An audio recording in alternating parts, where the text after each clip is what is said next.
Back home in Arizona. For a while now, it may have seemed like there was a Grand Canyon between the playoffs and the D-backs. Not anymore. Finally back at Chase Field. The D-backs over 500 and only 5 games off the division lead. But the best team in baseball is in town as we open a 7-game homestand. It's the Diamondbacks and the St. Louis Cardinals on Fox Sports Arizona. And good evening from Chase Field. Good to be back home. Welcome to the broadcast. Steve Berthume, Bob Brenly along the way. The first of a 4-game series against the Cardinals, featuring the best player in the National League, at least for last week anyway. It's A.J. Pollock. You know, the reality of baseball is you'd like your offense to be clicking all the time, everybody, but the reality is guys heat up, guys cool off. And right now, nobody in baseball is hotter than A.J. Pollock. Named the National League Player of the Week. You go back for the month of August. He's got a real good chance to win the Player of the Month if he continues at this pace. So A.J. and the Diamondbacks rolling as of late. Back home after another successful 3-city 10-game road trip. Take on the best team of the major leagues. Yeah, I mean, we just came from Cincinnati. We talked about it there. That was a sloppy ball club playing sloppy baseball. Not going to be the same against the Cardinals as we get a look at their numbers this season. Best record in Major League Baseball, best ERA in Major League Baseball. They're in the middle of the pack in just about every other category, including defense, scoring runs. So it's all about finding ways to get on base and get those guys on the plate against this team. And the Cardinals fastball pitcher Lance Lynn will be on the mound for St. Louis. A surprise for the Diamondbacks. Tonight's starting pitcher for the D-backs, part of a roster shuffle, the latest on that. And then it's first pitch, the Diamondbacks and the Cardinals from Chase Field.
By Cox Gigablast. How will you live the gig life? By Lone Butte Casino. You're in for more winning moments at Lone Butte Casino. And by Jack in the Box. For a limited time, try the new Portobello Mushroom Buttery Jack. with melted garlic herb butter. Well, there he is, 27-year-old right-hander Jhoulys Chacin, parts of 6 seasons with Colorado. He was the Rockies' opening day starter only 2 seasons ago, and their best pitcher. He signed with the Diamondbacks in June. He's been at AAA Reno all summer.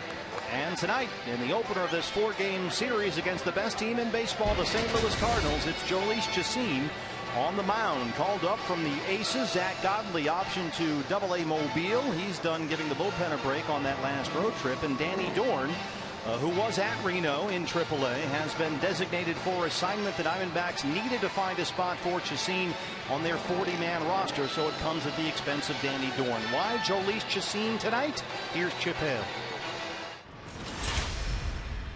We thought he gave us the best chance to win today, given Robbie Ray and Corbin, all these guys, an extra day of rest is going to help us down the road. But today, we feel really strong about his ability to win. I think he's more sinking the ball now than he did in the past, and that's really helped him. So I'm excited to see his stuff.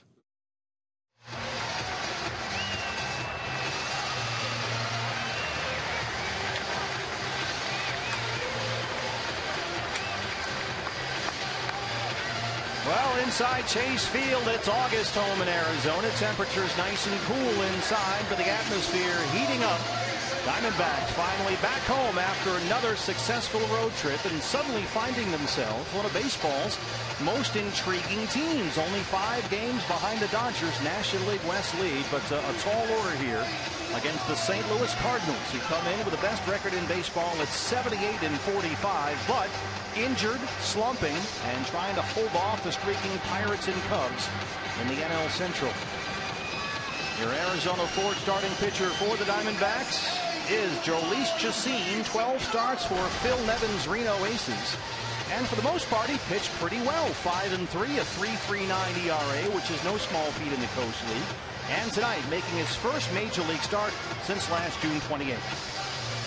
You heard Chip Hale talking about the 2-seam fastball for Chacin. It's something he learned when he started to lose velocity on his 4-seamer. You see the 92 miles an hour. He will rarely approach that number anymore. Usually pitches in the high 80s. Will touch 90 with the 4-seamer, but the newly discovered 2-seam fastball hopefully gets him some early contact, some easy ground balls. He has the usual assortment of secondary pitches, a slider, a changeup, and a curveball.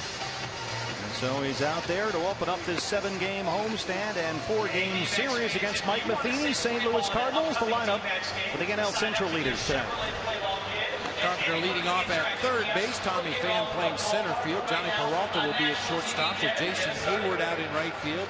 Yadier Molina doing the catching. Steven Piscotty, great start to his career out in left field. Former D-back Mark Reynolds at first base. Greg Garcia, another rookie at second base. And Lance Lynn, the right-hander, on the mound.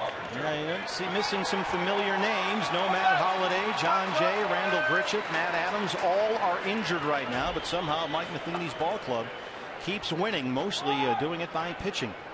And it's Lance Lynn on the mound tonight against Jhoulys Chacin. And we are set to go. Matt Carpenter will lead it off for the Cardinals.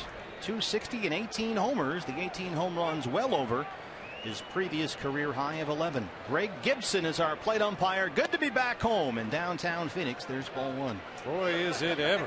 Great road trip for the Diamondbacks. Went 6-4 in their swing through Atlanta, Pittsburgh, and Cincinnati. But it's always good to come home.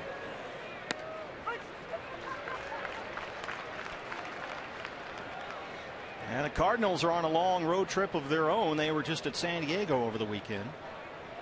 And Cardinal people tell us they're frankly a little gassed right now. They're tired. And as we mentioned a moment ago, injured. And they've had a lot of young guys come up. Some of them are in the lineup tonight. And most of them, as they tend to do, have done pretty well. They always have a way of finding guys to fill in holes. Yeah, their support system in the minor leagues has been giving them a steady flow of sometimes guys you wouldn't expect to come to the major league level and contribute, but it seems like they have a never-ending supply of those young players stashed down at AAA Memphis. Jhoulys Chacin 2-2 on Carpenter now.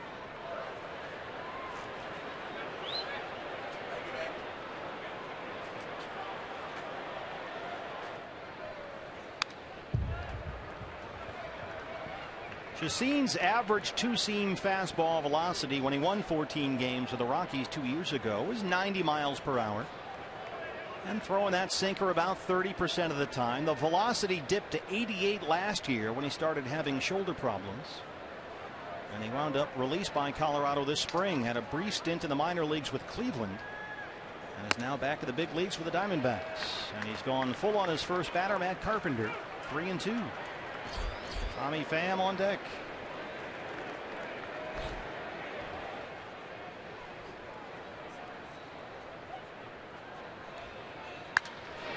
In the air to center, A.J. Pollock.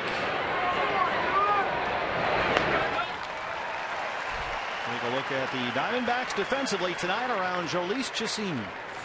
Well, we know A.J. Pollock's in center. He just caught that ball. David Peralta will be in left. Ender Inciarte in right. It'll be Jake Lamb at third. Chris Owings at shortstop tonight with Aaron Hill at second base. Paul Goldschmidt over at first. Wellington Castillo doing the catching for right-hander Jhoulys Chacín.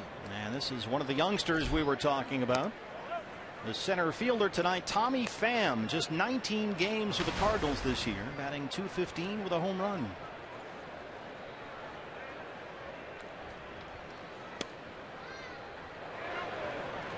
This is a guy who can play all three outfield spots. He's played mostly center field for the Cardinals. When he's been up this year, they have gone through a rash of outfield injuries. This is blistered right to A.J. 2 down. Had a 2-0 pitch and barreled it up, but it's allowed out.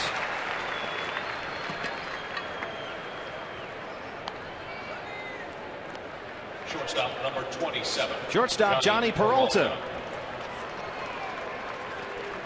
An all-star at shortstop in the National League this year, now at .285 and 16 homers.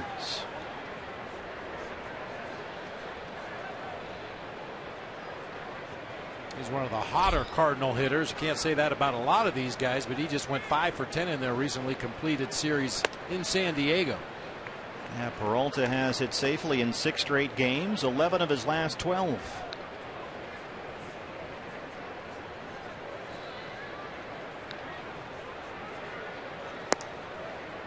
Chacín falling behind in counts, down 2-0 now.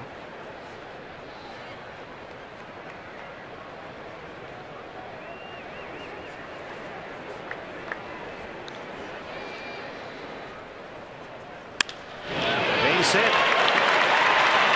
Peralta cuts it off in front of the Diamondback bullpen. A 2-out single for Johnny Peralta.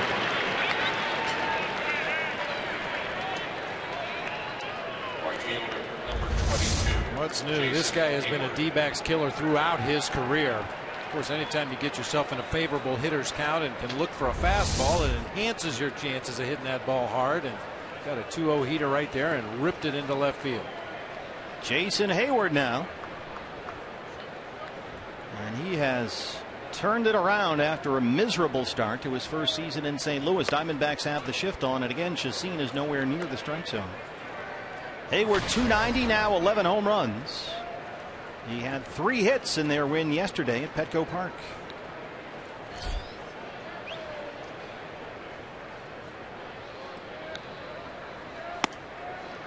Just inside that time. He's behind 2 balls and no strikes. One thing you don't worry about was Chacín.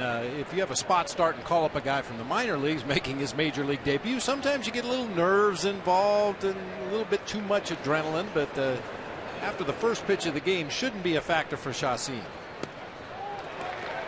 Big cut by Hayward, 2-1. Jhoulys Chacín, 27 years old. 2 years ago, a 14-game winner with the Rockies. 31 starts, 197 innings. He had a 3.47 ERA. It was their workhorse that year. But slowed down last season by shoulder problems.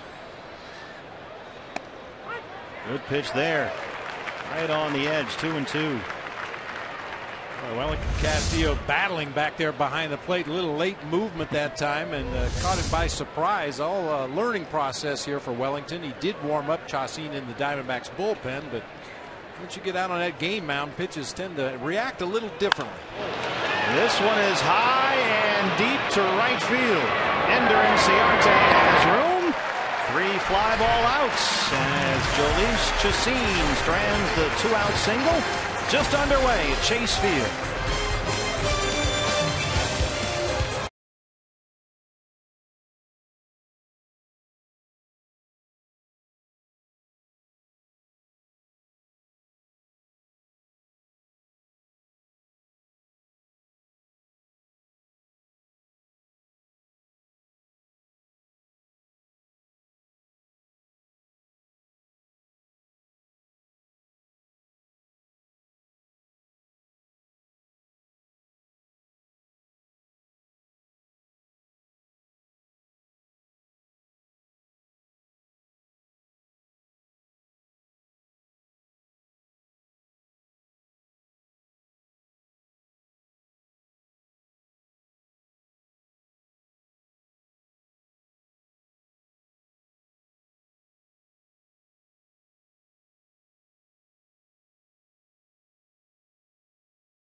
Tonight, Diamondbacks 62 and 61 over 500 for the first time since April the 22nd. And they're up against your Arizona Ford starting pitcher for the Cardinals. It's the big 6'5" right-hander Lance Lynn. A lot of fastballs and not much else. Get ready for a belly full of fastballs. His last 3 starts, he's thrown a total of 5, 14, and 9 off-speed pitches in those 3 starts.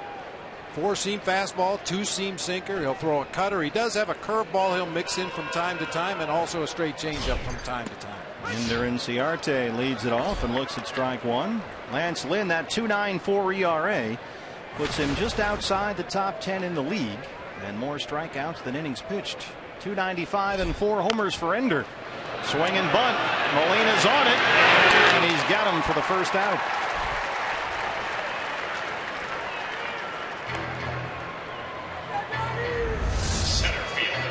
A little farther down that third baseline, Ender may have had a chance to leg it out, but if you put it within range of Yadier Molina, it'll be tough to get an infield hit on this one. Coming out of that chute, circling the ball, barehanded pickup, so he's ready to fire on to Reynolds at first base for the out. The National League Gold Glove winner at catcher the last 7 seasons. Here's A.J. Pollock, the National League Player of the Week. Here we go. Just missed it. Got to work on the old UZR. 324 for AJ. That's 4th best in the National League. Leading the team in runs scored. National League Player of the Week for August 17th through the 23rd. And it wasn't a bad week. He led the majors with 14 hits and led the league with a .483 batting average.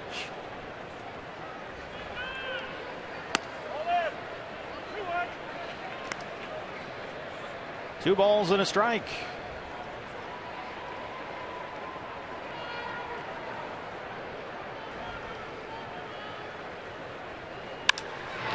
This is in the air, right center field. Pham and Hayward. Hayward on the track. 2 down. Lineup for Chip Hale's Diamondbacks tonight against the right-hander Lance Lynn. Ender Inciarte at the top. He'll be out in right field. A.J. Pollock in center field. Paul Goldschmidt once again at first base. David Peralta cleaning up today. He'll be out in left field. Wellington Castillo doing the catching. Jake Lamb at third. Aaron Hill at second. Chris Owings at short. And Jhoulys Chacín on the mound. Here's Goldie.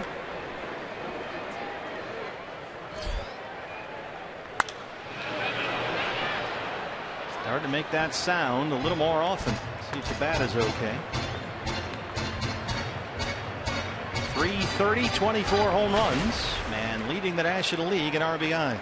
Checking for a hairline crack there. Sometimes it doesn't obviously break, but there will be a small crack in the handle, and Goldie double checking before he gets back in that batter's box.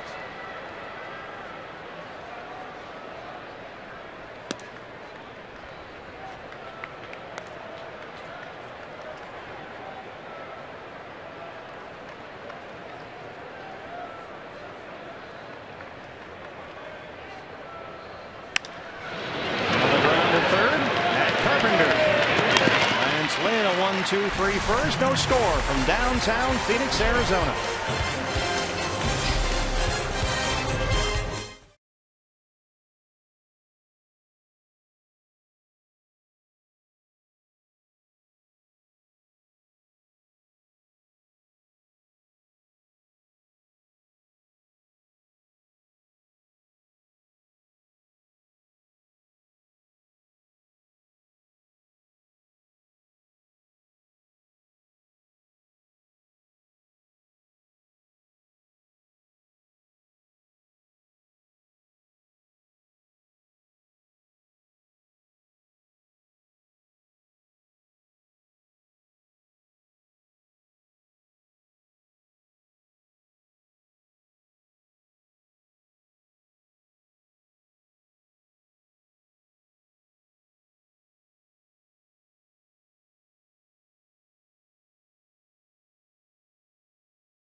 Baby, it's all about the cased meats. Yes, it is.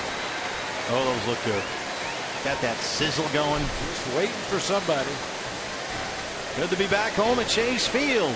First of 7, 4 against the Cardinals and 3 against the Oakland A's. Elise Chacin, as we start the second, as Diamondbacks debut, facing Yadier Molina.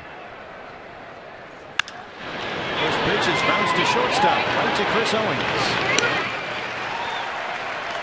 Get that sinker going. First ground ball out for Chacin. Well, before Piscotty takes his at bat, let's take a look at our Valley Honda keys to the game. Make the new guy feel right at home, and the best way to make a pitcher feel at home is to make the plays behind him and score some runs for him. And against this Cardinals pitching staff, the only staff in baseball with a team ERA under 3, you've got to make every run and every runner count. Stephen Piscotty hitting .324 yesterday in their win at San Diego. He homered twice and tripled. Drove in 5 runs. Not a bad day. There's by Jake Lamb, a fair ball down the left field line. Piscotty picking up where he left off yesterday. A 1-out double. Well, this young guy can hit.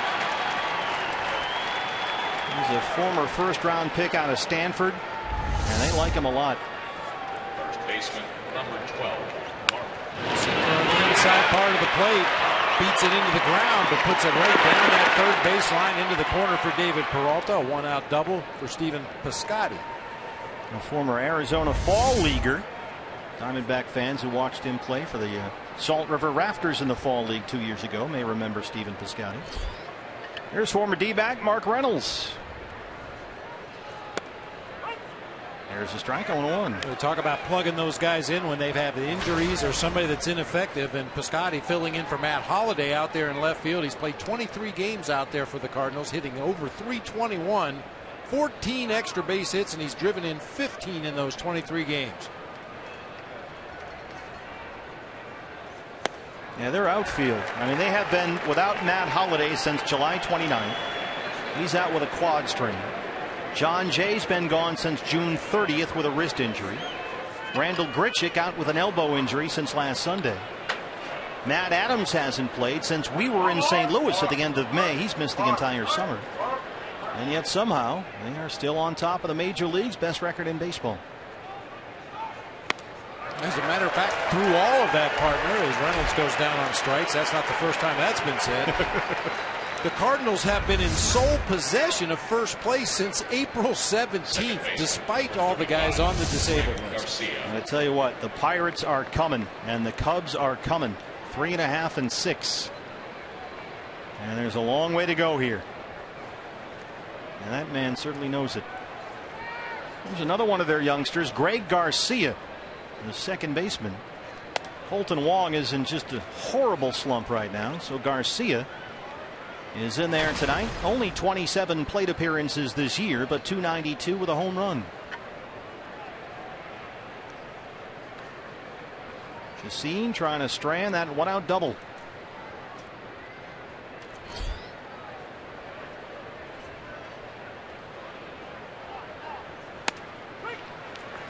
Garcia just recalled from AAA. Mike Matheny said to give Colton Wong a break. Wong has really slumped the last several weeks. The bat has absolutely vanished. And this guy's done a nice job around their infield. Playing mostly second base. He's also seen some time at shortstop and third. Out to second. Aaron Hill is there. 2 ground ball outs and a strikeout for Jhoulys Chacin. He strands Piscotty and keeps it scoreless.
Best team in baseball, and David Peralta is facing his former team. The Diamondbacks outfielder actually signed with St. Louis in 2004 as a pitcher, but after shoulder injuries sidelined him, the Cardinals released him. But Peralta didn't give up on the game. He just revamped his game, coming back as a hard-working hitter.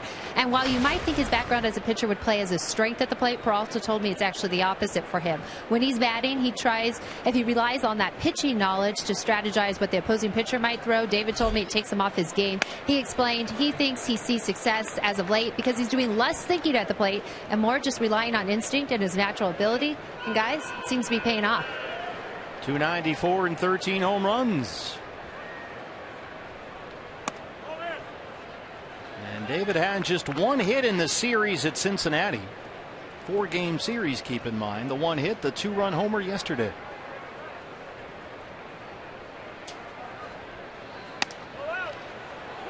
Laying off those pitches away. We talked about that on that last road trip. That's become a real strength for him. And ahead in the count, 2-1. But David Peralta hitting in the cleanup spot tonight, where he's been a lot in the second half of the season. Since the All-Star break, you look at the top 4 guys in the D-backs lineup. Ender Inciarte's hitting .309. AJ's hitting .388. Goldie .304. And David Peralta hitting fourth tonight, .355 since the All-Star break.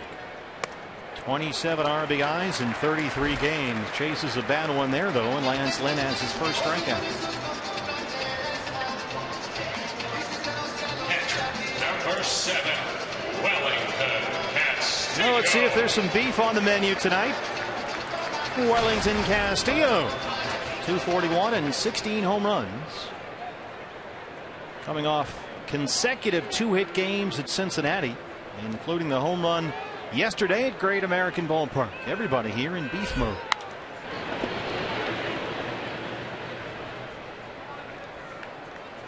You saw David Peralta chase a pitch out of the strike zone there for strike 3. That's something the Diamondbacks need to be very disciplined about tonight, because Lance Lynn will walk some guys. Oh, yeah. Now. 5 his last time out. Didn't walk a batter in the start before that because he only lasted 2/3 of an inning, but he also walked 4 in 6 innings against the Brewers in the start 3 times ago. Yeah, Lance Lynn will get very erratic with that command. He's top 20 in the league in walks, and has walked a total of 15 batters in his previous 5 starts.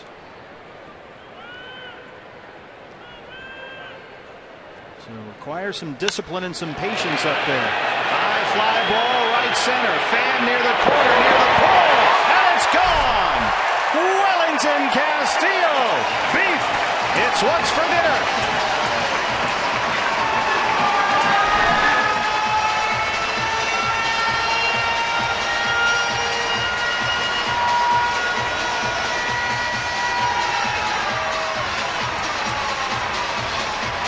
Done beef. I like it. When you're playing against a team that's struggling offensively to score runs, it's a huge advantage to jump ahead early in the ballgame. This Cardinals team is not one that manufactures runs very well. They don't have a lot of thump in their lineup with all the guys on the disabled list. That early lead is huge.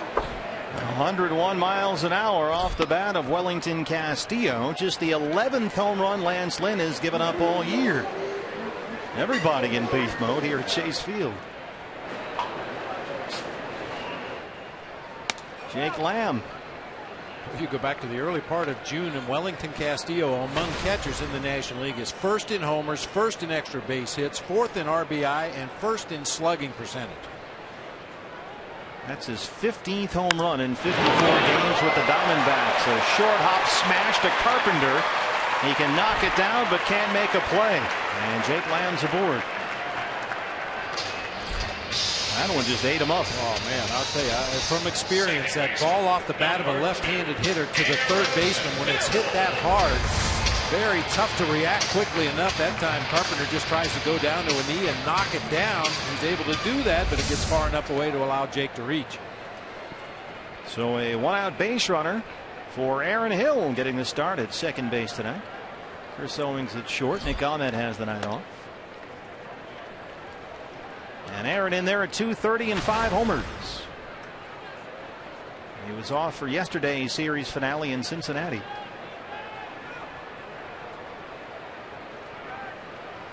There's Nick.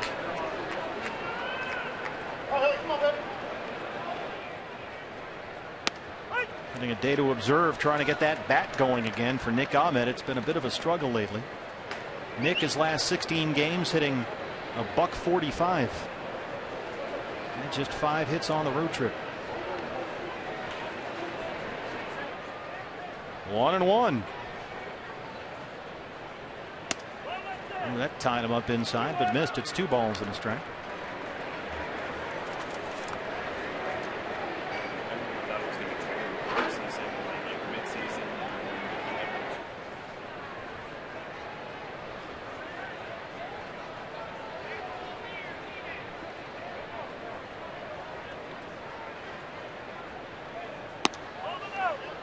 Three and one. Good patience here. Lance Lynn is not necessarily, for a guy that has a lot of strikeouts, a strike thrower.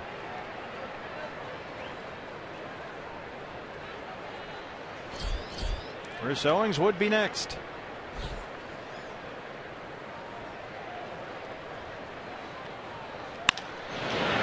Peralta, the backhand, a nice stop there. Garcia tries to turn 2 and throws it away.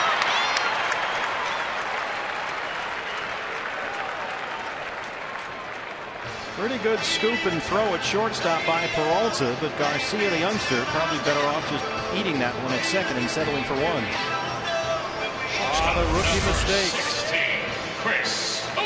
Just a great play by Peralta to get to that ball. You've got to recognize at that point, if you're Greg Garcia, we've got no chance. Aaron Hill was already across the bag at first as that ball got away from Reynolds down there at first. No chance to turn a double play there. That's a fielder's choice for Aaron Hill. E4 puts him at second with 2 outs for Chris Owings. Make it hurt. One of our keys of the game. Take advantage of every base runner, even a 2-out base runner in scoring position. And CO's bat has come around lately. He's been barreling them up. Had some big games in the series at Cincinnati. 8 for 12 through the first 3 games against the Reds. A double, a homer, and 3 RBIs. Chance to pick up another run right here. And that tied him up inside. Here's Chris Owings Thursday in Cincinnati off the facade of the second deck. Boom.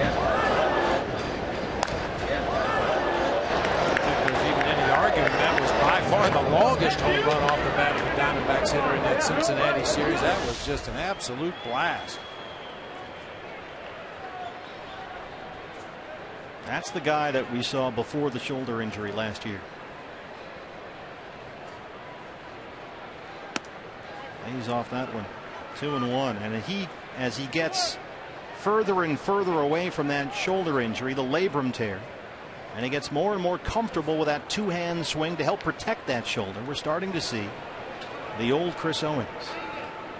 Which is funny, talking about a guy that's 24 years old. 2 and 2.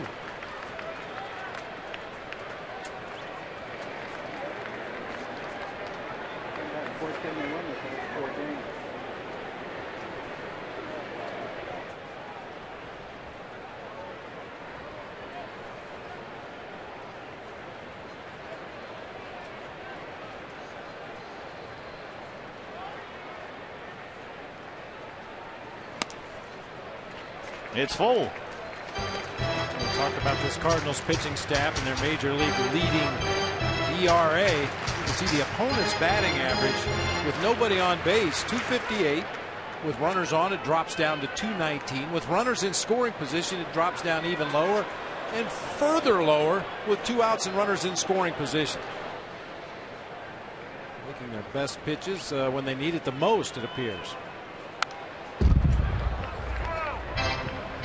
Well, they have been getting by on pitching. They're a funny team. They don't score much. Their best hitters are either injured or badly slumping. They're only 10th in the 15-team National League in runs scored, and middle of the pack in team batting average. And those numbers we just showed you, the opponent's batting average in the various situations, Lance Lynn well above those numbers for the Cardinals, so the rest of the rotation helping to pick him up. 3 and 2.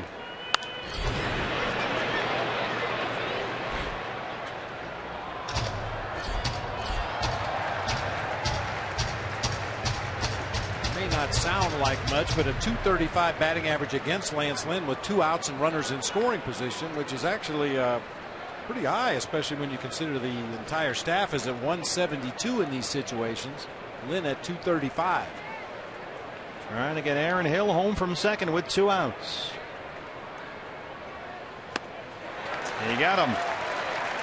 Well, yesterday in Cincinnati, it was Wellington Castillo who opened up the scoring with a solo homer, and he did it again for the second night in a row. Beef on the menu tonight, 1-0 Diamondbacks.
Booth. It's the Diamondbacks chief baseball officer and the former Cardinal skipper Tony La Russa.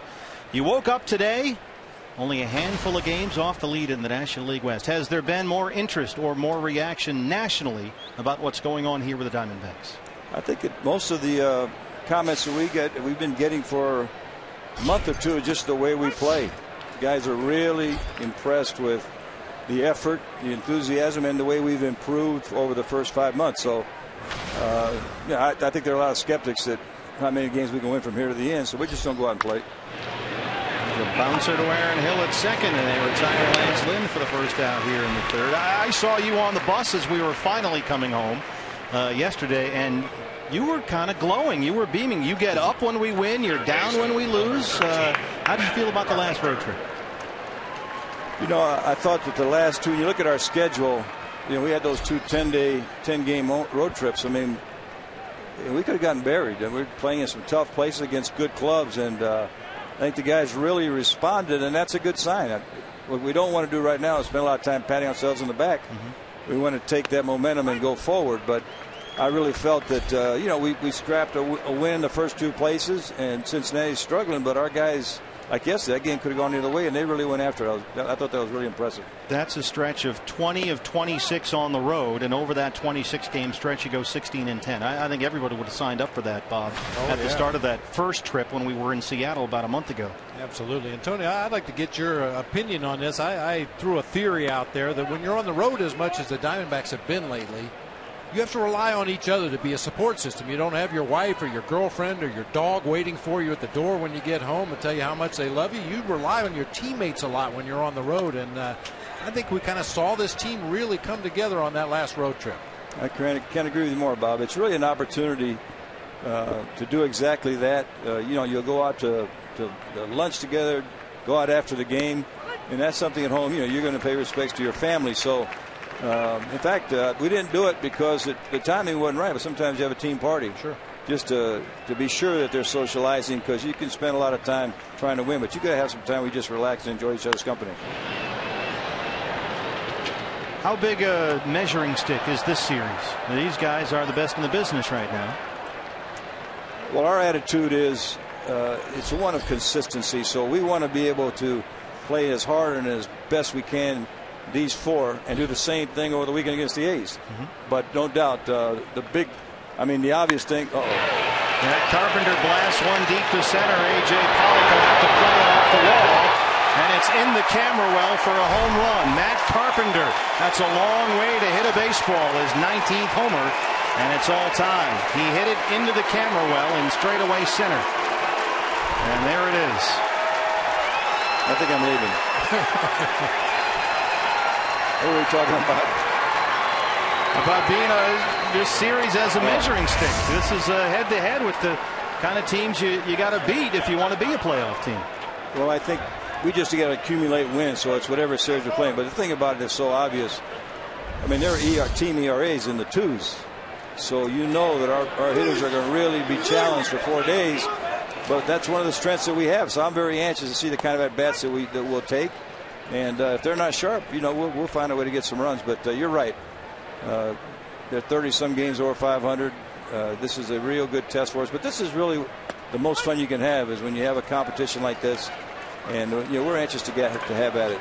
And you said at the beginning of the year that you would be heartbroken if this team didn't finish above 500. And there were some snickers and some smirks maybe as Tommy Pham flies out. But that prediction, or at least that hope, seemed to be right on the money here at this point. I just, you got to say what you believe. I was impressed with the talent. And you just figure a lot of it's young, and if you have a really good coaching staff and a manager like we have, and they're industrious and they work, they're going to improve over the course of the year. And I actually think that the way it's supposed to be played, if we could have executed a little bit better in 2 or 3 situations, we should be several games over. But we are where we are, and you expect that. I know we'll play hard from here to the end, so let's see if we play good enough. What's the challenge for the group in the clubhouse right now from here to the end of the year, from this point on? A great question. I mean, this is something we used to attack as a staff, and there are so many distractions that are part of big league ball. It could be if you're going well and if you're struggling, and there's all kind of distractions. Well, this one, where all of a sudden we've gotten people's attention. Some of the guys were asked after the game, boy, you've got a chance. Well, they're answering that question for the first time. So what you really got to do is you answer the question.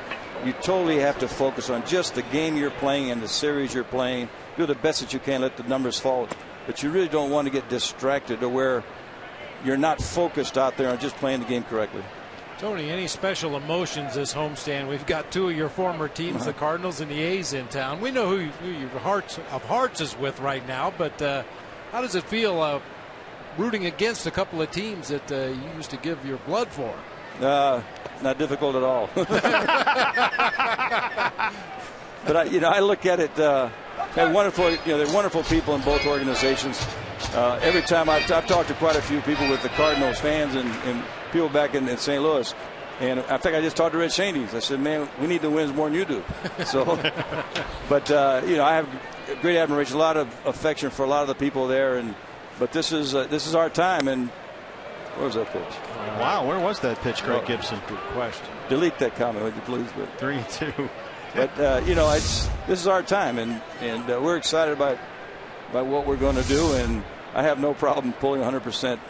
I'm not very happy that we gave the tie right here. Jake Lamb in third. Can he stick around another 3 outs? Yes, sir. That would be great. Tony La Russa with us for 3 more outs. It's a 1-1 ball game here in downtown Phoenix.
About Jhoulys Chacín here for a moment, Tony.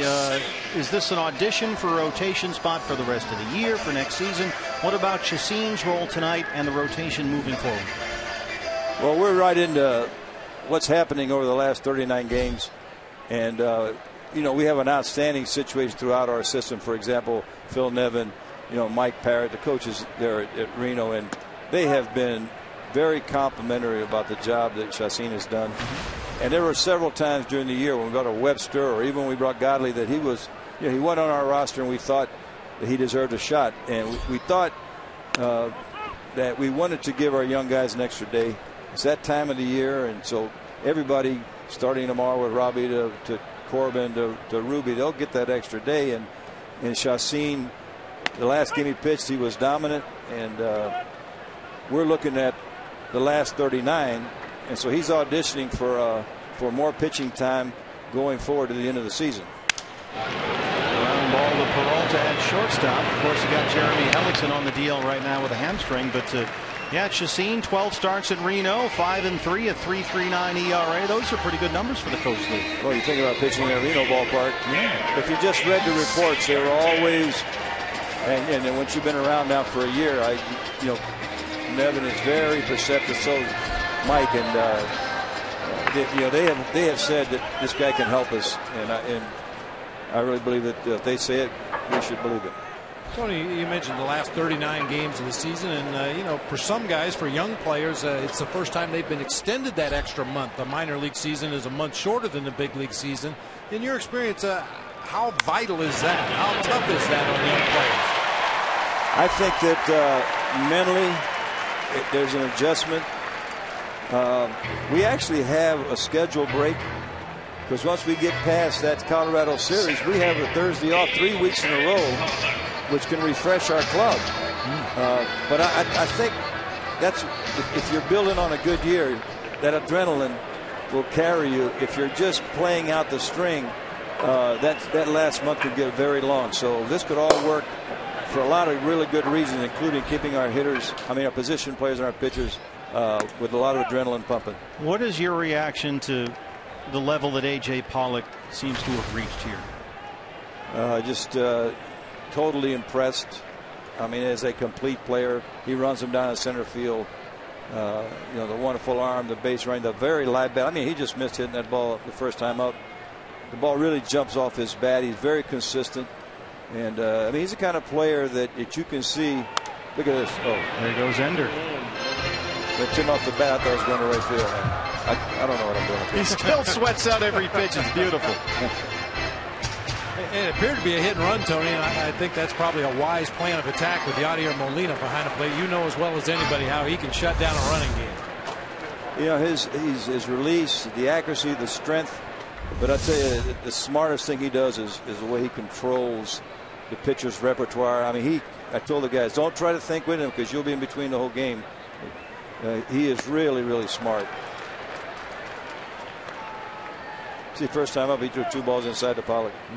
Now he goes away from him. And and his pitchers, you know, they command it where he's trying to get them to throw it. So you know, we got our work cut out for it, but we're good enough to find a way to score some runs. And how long, if you don't mind my asking, do you think it took Yadi to get to the point where he knows how to set up hitters, knows how to use a pitcher's weapons against an opposing hitter? That's usually something that takes a lot of years, but he seemed to pick it up very quickly. Well, we were all impressed when he came into spring training as just an invited catcher with his maturity and his smarts. And there's a book out called Molina that Benji wrote. Talks about the family, the mother, father. I had a chance to read it. You ought to read it. It is really instructive, and it shows you this guy's been getting educated since he's 5 years old. So he really understood what catching's all about from the get-go. And I think a lot of it is just that wonderful family atmosphere where the father knew pitching and catching, and the brothers. And I'm telling you, when we got him in 2004, Girardi was our backup catcher to Matheny. He got hurt. So he came along, and right away when Mike wasn't playing, he was already showing it, and he had no experience. Here's the 3-2 pitch to AJ. Inciarte at first, 1 out. There goes Ender. Peralta gets 1, and they roll the double play. Well, Tony, thanks so much for taking time out to join us here. We'll let you get back to the grind. All right, guys. Thanks very much.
Marte, close play at second there. Looks like they got him though.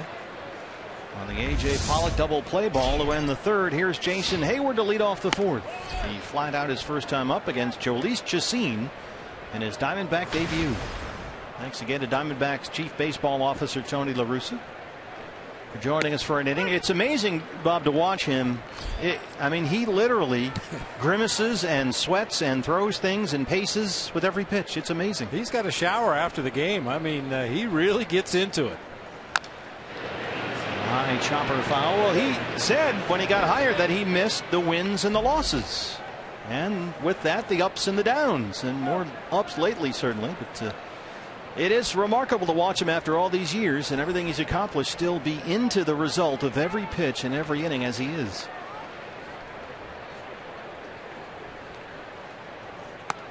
Called strike three. Good start for Chacin. He rings up Hayward, his second strikeout. Catcher, Yadier Molina. Hayward a little slow heading back to that first base dugout. He didn't think that sinker made it all the way back to the corner, but it just does nip the inside corner of the plate. There's Yadier Molina, grounded out his first time. An all-star this year for the 7th consecutive season.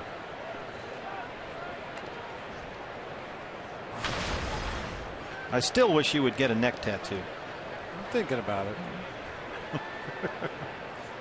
I think you could pull it off myself. The Chinese symbol for pizza, something? Yeah. He's got the musical notes on the right side there. Put a smallmouth bass on the side of your neck. There you go. There you go. 2-1. The size of some of the fish I've been catching, I could just have one mounted on the side of my neck. On the last one, yeah. That one didn't go so well. Up the middle. Owings behind the bag. Nice play by CO. You know, his defense, both at second and short this year, has the offense have had its ups and downs. The defense, it seems, has never wavered for Chris Owings. He's just slowed things down a little bit, especially when he's playing second base, which is not his natural position. Early in the season, boy, he was in such a hurry to get rid of the ball, and now back at his natural position at shortstop, you can just see everything slows down for him. He knew who the runner was. He had plenty of time to get Molina over there at first base, so no rushing at all. Here's the youngster Stephen Piscotty with 2 outs, who doubled down the left field line his first time up. I mean, he's only played, counting tonight, Piscotty, 31 major league games. But he's already had 16 extra base hits and 18 RBIs, and he's at .330 on the year. First round pick out of Stanford 3 years ago. 2-1. I mean, it's amazing. Every time they need a guy, and they've needed a bunch of different guys this year with all their injuries, they find somebody in their system to come up and fill a hole. This was Piscotty yesterday in San Diego. A triple and 2 home runs. Upper deck at Petco. And then deep to left center. Those are not cheapies. Well, the first one came on a breaking ball, the second one on a fastball inside. Occasionally a young player will come to the major leagues and take advantage, and nobody knows it. Called strike 3. Nice inning by Jhoulys Chacin, who gets 2 strikeouts. He's retired 5 in a row. We are tied at 1 in downtown Phoenix.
Downtown Phoenix, Cardinals and Diamondbacks first of 4.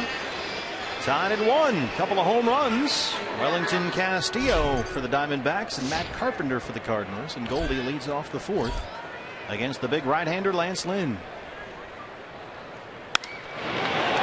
the air to left. Piscotty has room. 1 pitch, 1 out. Goldie 0 for 2.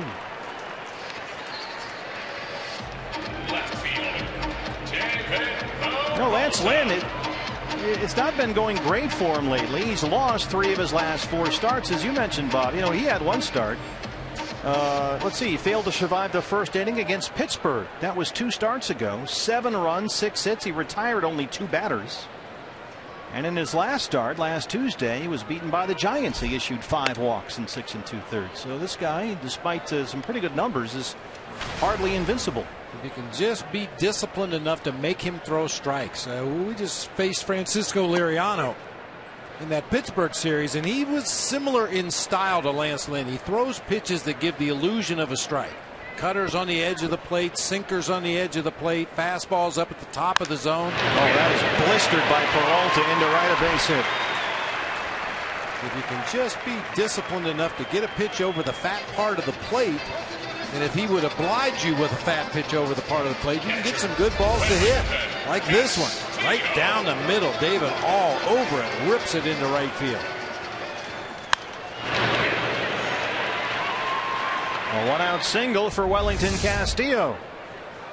Homered into the pool area in his first at bat, his 17th of the year, and his 15th as a Diamondback.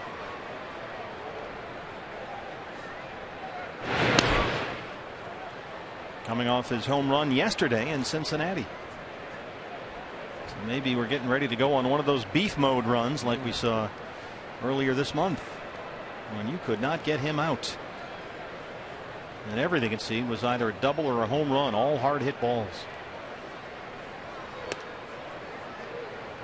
Hey fans, anytime the D-backs score 5 runs or more, Taco Bell is giving away 3 free tacos. Well, we're home now. I can get tacos.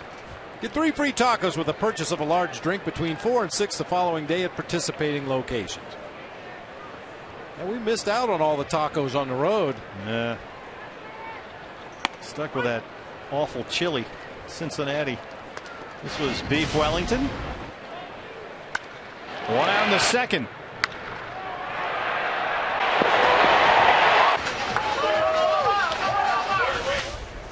His second home run in as many games. 50 pitches for Lance Lynn, 29 strikes.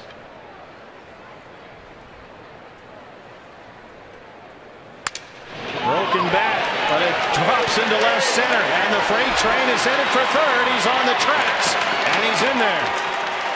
Oh, it just died out there in a perfect spot for Wellington Castillo, who's 2 for 2.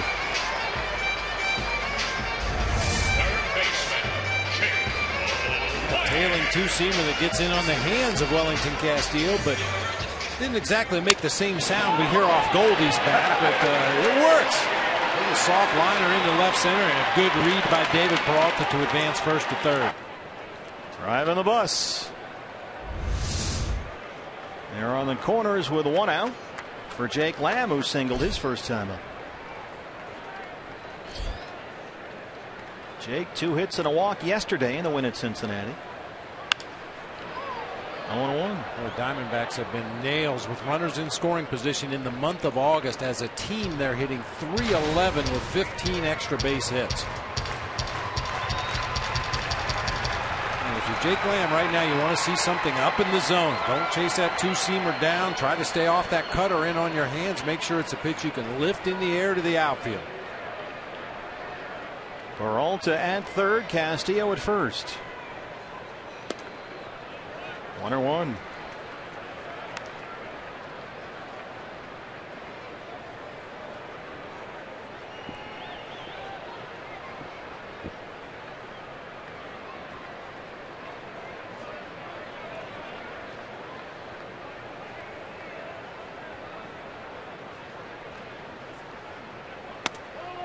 Missed inside, 2 balls and 1 strike. If you can make Lance Lynn throw you strikes, he's going to get himself in trouble eventually.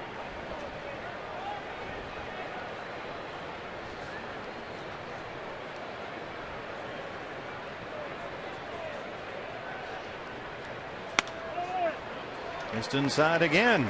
Great at bat here by Jake. He's ahead 3-1.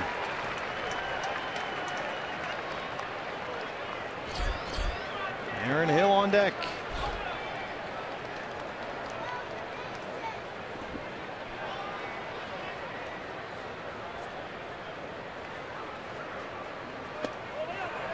Ball 4, the bases are loaded. Well, Jake Lamb not biting on any of those pitches you were talking about, Bob. That's what you need to be, very disciplined. He's going to nibble around the edges. I mentioned Francisco Liriano. There are many pitchers in the major leagues that try to let hitters get themselves out, and if you have the discipline to lay off those pitches, you'll find yourself in some real good hitters counts and get the occasional base on balls. Big chance for the Diamondbacks. Bases loaded, 1 out. Aaron Hill reached on a fielder's choice his first time.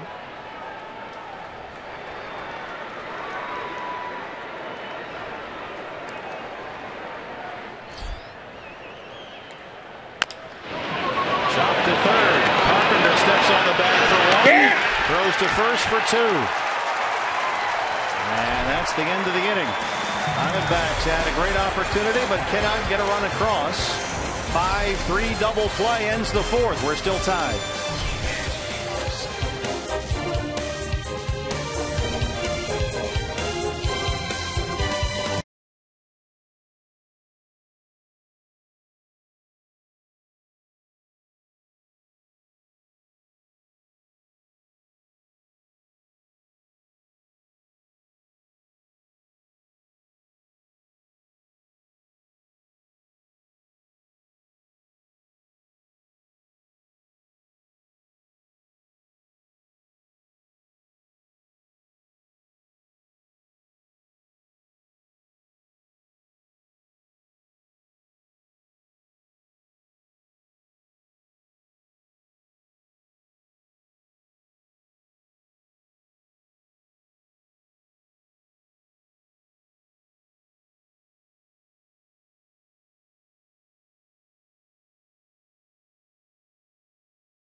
Arizona have teamed up for the broadcast fundraiser to raise over $1.5 million for local charities. And this year we have something very special planned with Randy Johnson. So tune into the broadcast on Thursday to find out how you can purchase an amazing piece of memorabilia and at the same time help local charities. That's the special broadcast fundraiser coming up this Thursday, August 27th. And there's a very unique, and I mean very unique, Randy Johnson item involved. It's a limited edition, and you're going to want to be part of this thing as we try and raise more money for charities all over the great state of Arizona.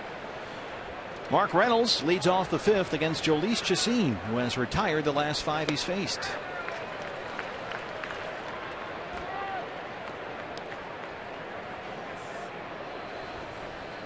.60 pitches for Chacín, 37 strikes.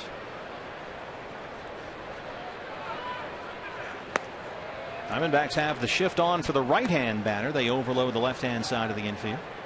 Goldie all by himself, midway between first and second. If Mark Reynolds hits a ground ball to the right side, it's an accident. If he hits the ball, it might be an accident. His strikeout in the second was a career strikeout number 1,501. But there is the base hit. Smashes it right through that shift. 4th hit given up by Jhoulys Chacín. Leadoff man aboard.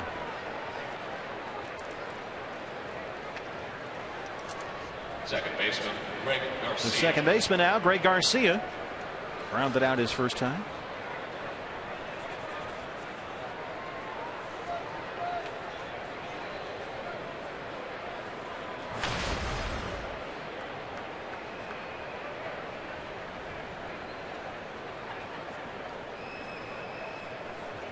Mentioned that 2 years ago, Jhoulys Chacín was the Rockies' best pitcher. He was their opening day starter. He was a 14-game winner. But then last year he was only able to make 11 starts. He had rotator cuff and labrum issues. It was a shoulder problem, and Shoulders are a lot more problematic than elbows, a lot more moving parts for the orthopedist, and so he had to be shut down. Goldie. Bad throw in the left. Pulls Owings off the bag, and the best in the business at turning that play. Throws one away. That's something we never see.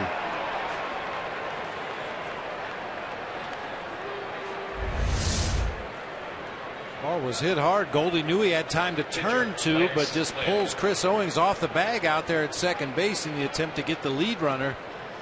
Boy, we have seen him make that 3-6-3 double play so many times this year. So unusual to see him throw one away. Fielder's choice puts Garcia at first. E3 puts Reynolds at second. Nobody out now for the pitcher Lance Lynn.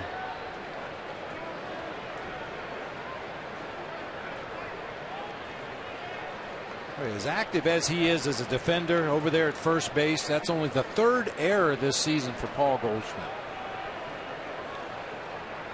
When you see him start to make that 3-6-3, it's become so routine for him, you just take it for granted, forgetting how difficult a play it really is. Boy, Chris Owings in a tough spot here with Jake Lamb crashing in from third. CO really has to run along with the runner at second, Mark Reynolds. And they were both, after Lynn made contact with that pitch, sprinting toward the third base bag, the shortstop and the base runner. Well, you saw Lance Lynn pull the bat back and take a swing that time. This guy handles the bat pretty well. A good comp, I think, would be Jeremy Hellickson, a guy that can get the bat on the ball. He can get a bunt down. Can't just lay it over the middle of the plate to Lance Lynn.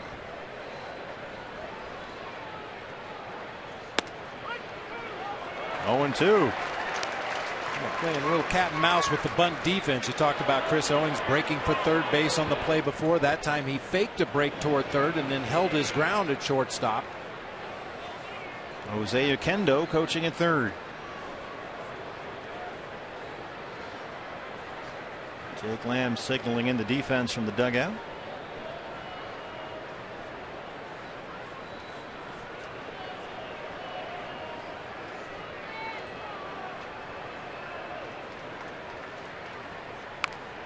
Lynn bunts it foul and strikes out.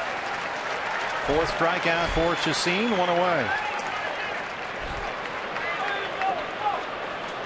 Fans, we invite you to play Kachinko by signing up at one of the 20 interactive kiosks right here at Chase Field during any Diamondbacks regular season home game. Well, here's Matt Carpenter now, and last time he was up, as we look at the view from right below us here, brand new suite, Studio 122. It can open up into one big suite, or you've got a divider there. You can have two different parties of 10, and the view is fantastic. Carpenter last time he was up hit one into the center field camera well, way over the yellow line in dead center. His 19th of the year. He got a hanger from Chacin, and he just crushed it. In an odd kind of way, Lance Lynn's inability to get that sac bunt down gets Carpenter some pitches to hit here in this at bat. If first base were open, you'd have to seriously think about walking him intentionally to go after Tommy Pham, a right-handed hitter in the on-deck circle. A rookie center fielder who's hitting only .215 on the year. Instead, they'll deal with Carpenter. 2 on, 1 out, 0-1. Carpenter 3 for his last 29 coming into the ball game. So 3 for 30 when he hit the home run.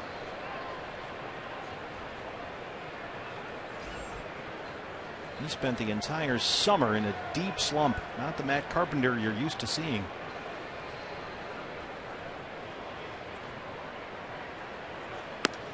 Just inside, 2 balls and a strike.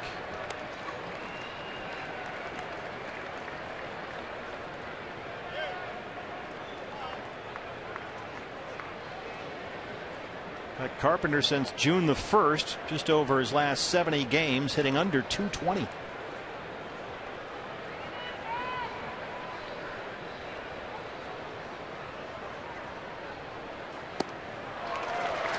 pitch by Jhoulys Chacin, 2-2. Got him to chase. Keep that down. One of those hitters. He has a lot of moving parts up there in that he starts in a crouch, then at some point he'll stand straight up and then bend back over again into a crouch as Chacín is delivering the pitch. Watch him on this next delivery here. He takes his toe hold there. A couple of bat waggles. You can see in the crouch, and then he stands straight up and actually leans back. And then as the pitch is delivered, he's going to bend over again. A lot of times you can get caught in between. You don't get the same bend that you did on the pitch before, or you bend too far.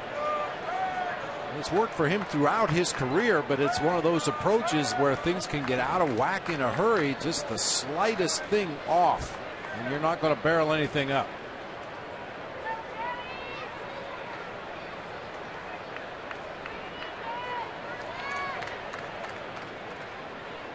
Two and two. Got him.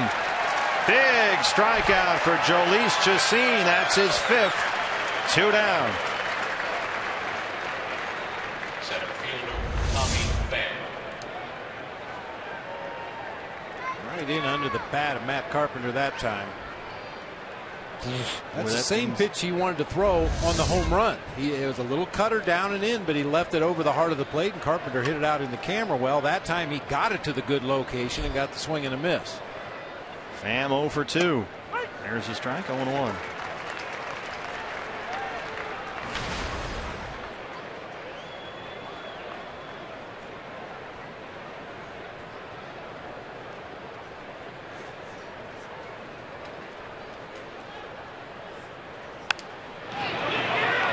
Flare out to right in Ciarte. Jhoulys Chacín, first and second, nobody out. 2 strikeouts and a harmless fly ball. It's still tied.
A lot different feeling than it was last year.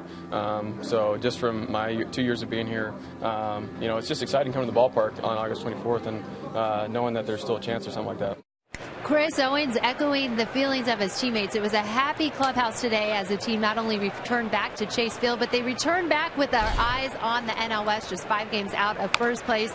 And as Chris explained, there's some excitement here in the clubhouse, and he went on to say that while the rest of the baseball community, media, everyone else may be surprised what the D-backs are doing right now, inside this clubhouse, the players believe since spring training they have the ability to go out there and get the job done and make this a tight race to the very end. Only 5 back at the start of play today, and Owens leads off the 5th, down 0-2 against Lance Lynn.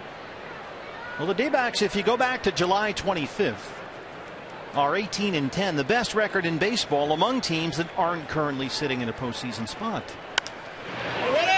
They have played very good baseball for this month-long stretch. Foul ground, right side, and it clanks off the glove of Garcia, the second baseman. Arranged way over by the seats out there in right field. And Owings is still alive. A long run for all the Cardinal defenders right there. Garcia with the best chance to make the play. The webbing of the glove up against the sidewall there. New life here for Chris Owings.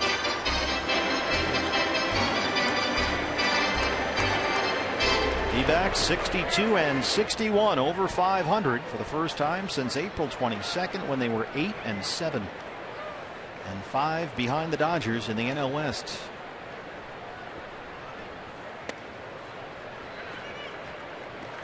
And you know, when you're on the interweb there and you're watching the TV shows, the baseball networks and the sports networks, they're all talking about the Diamondbacks. Well, they should be. Yeah. Owings strikes out. You know, it's become the kind of a, hey, don't rule out the Diamondbacks kind of a narrative here, but they're right. 5 games, 5 games. And the Dodgers, they're not exactly going gangbusters lately. Dodgers and the Giants have today off, so Diamondbacks chance to pick up ground tonight. Beat the best team in baseball and move up in the National League West standings. Jhoulys Chacin grounded out in his first at bat as a Diamondback. Mentioned that he was only able to make 11 starts last year with that real shoulder issue, the rotator cuff and the labrum. He saw Dr. Andrews, and Dr. Andrews recommended rest instead of surgery. So Chacin was just shut down. He did not make a start after June 28th last year.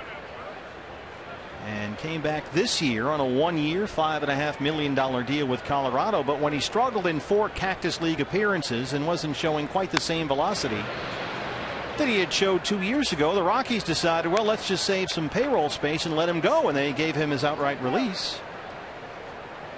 Despite the fact that he was, 2 years ago, their opening day guy and their best pitcher. Cleveland picked him up in April.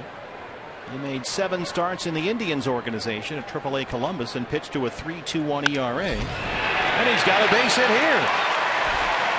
Indians, though, let him go in mid-June. Diamondbacks picked him up the next day, and he's been at Reno ever since, and he's looking good so far tonight.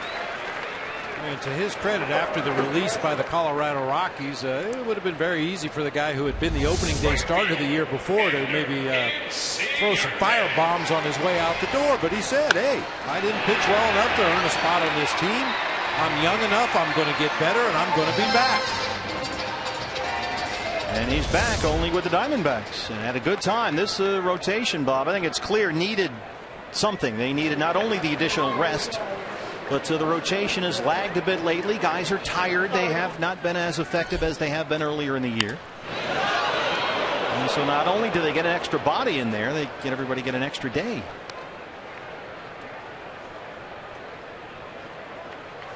Everybody is okay, thankfully. Paying attention. She's just fine. Got to pay attention at all times. Well, she's going to need a new manicure, though.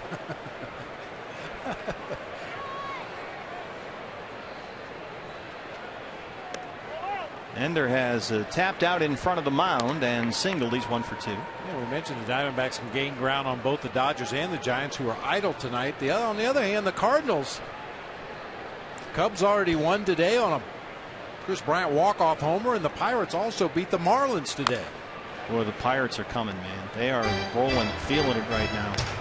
Watched that game last night after we got back. They were the late game, and boy, their mojo is pretty strong right now in Pittsburgh. And they're breathing down Mike Matheny's neck. DirecTV National League Central standings. In that division, it's 3 and 6.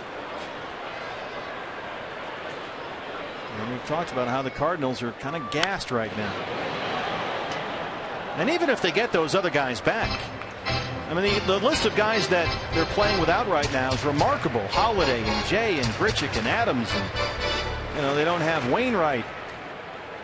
They get those guys back, they're not automatically going to be the same guy, right? Oh no, I mean, we see it happen all the time. Guys come back off the disabled list, and you're looking forward to their contribution. All right, we got all the pieces back in place, and sometimes it doesn't come back that quickly. And Holiday's been out since July 29th. Jay since the end of June. Adams hasn't played since the end of May. It's going to be spring training for those guys for a while. And they will go out on some kind of an injury rehab assignment to get some at-bats. But once again, we're rapidly winding up the minor league season. So very shortly here, in a couple of weeks, there will be nowhere to send them on a rehab assignment. That's when they all come up here. Yep.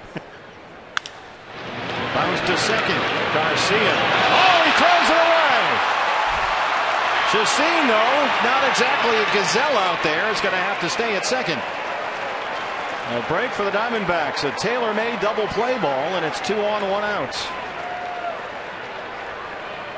Garcia had the ball. A foul ball off the bat of Owens go off the glove.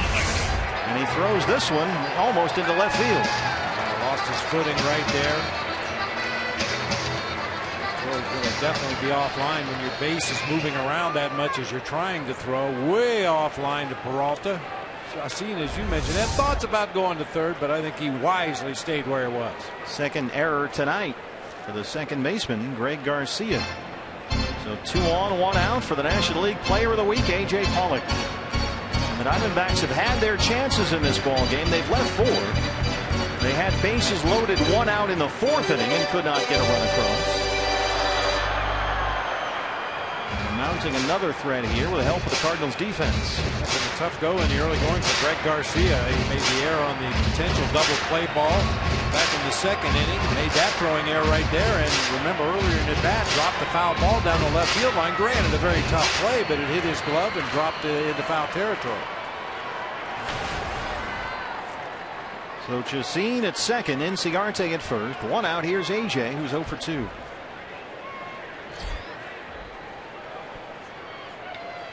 He bunts. Carpenter's back, and he's not going to get there. Bases loaded for Goldie. Heads up play by the National League Player of the Week.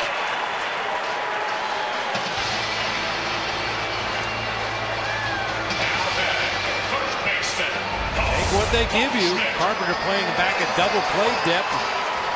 The pitcher's actually inside. That's a great job of just getting the bat on the ball. Dumped it down that third base side and easily advances on. Base is loaded now for Golden. Diamondbacks with 28 bunt hits this year, leading the National League. AJ has 4 of them. Bases loaded, 1 out. Paul Goldschmidt 0 for 2.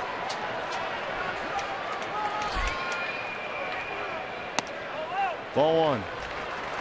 We'll give you a lot of numbers in the month of August with the Diamondbacks in the month of August with the bases loaded, 8 for 13.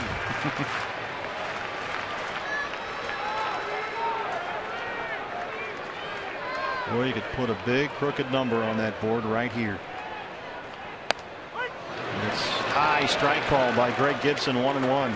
From the looks of it, it's going to have to come to the opposite field. Looks like Lynn is not really willing to give in too much to Goldie here, even with the bases loaded. A high outside strike that time. Leading the National League in RBIs, Paul Goldschmidt. Way up in the air, but in the seats. Didn't miss that by much. Hey fans, when the D-backs win, you win at Papa John's. Day after every Diamondbacks win, you get 50% off your regular menu price online order at Papa John's. Enter promo code D-backs50 at papajohns.com. Good crowd here tonight to welcome home their D-backs after another long road trip. Good ball game. 1-1, 5th inning, bases loaded, 1 out.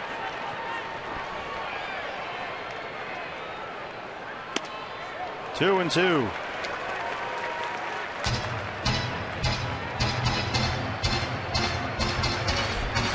David Peralta would be next.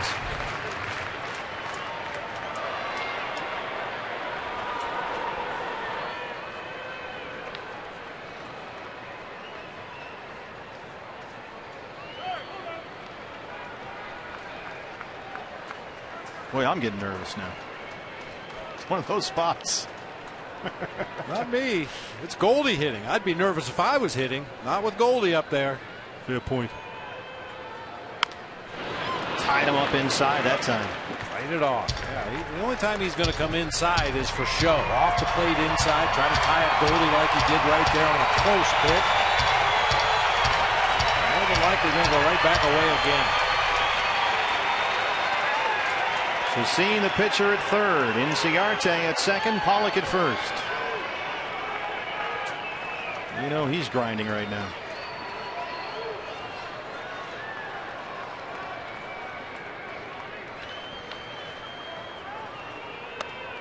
Missed inside, and it's full, 3-2.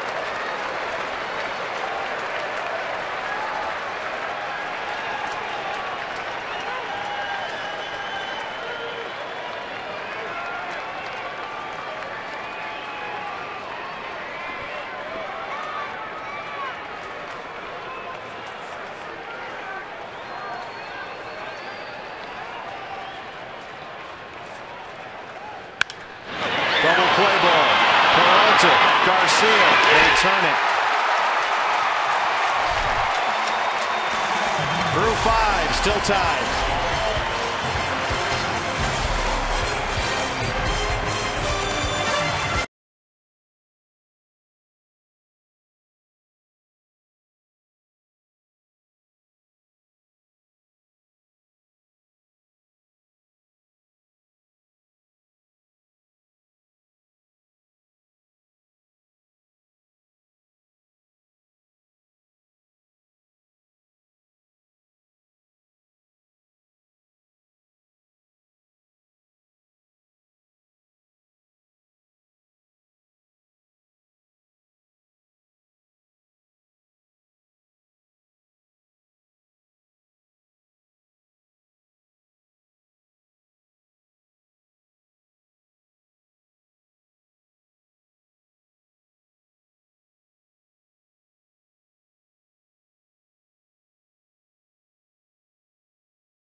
Saturday, buy a special event ticket pack and get a ticket to the D-backs versus A's game and your choice of a D-backs dad or D-backs daughter ball cap. Buy online at dbacks.com/events. 6th inning at Chase Field. Diamondbacks back home to open up a 7-game homestand, 4 against the Cardinals. And a good ball game here, 1-1. Jhoulys Chacin and Lance Lynn. And it'll be 3, 4, and 5 in the St. Louis 6th. Peralta, Hayward, and Molina. So far, Jhoulys Chacin in his Diamondbacks debut has given up only 1 run on 4 hits. He has not walked a batter. He's got 5 strikeouts. Peralta singled in the first. He's 1 for 2.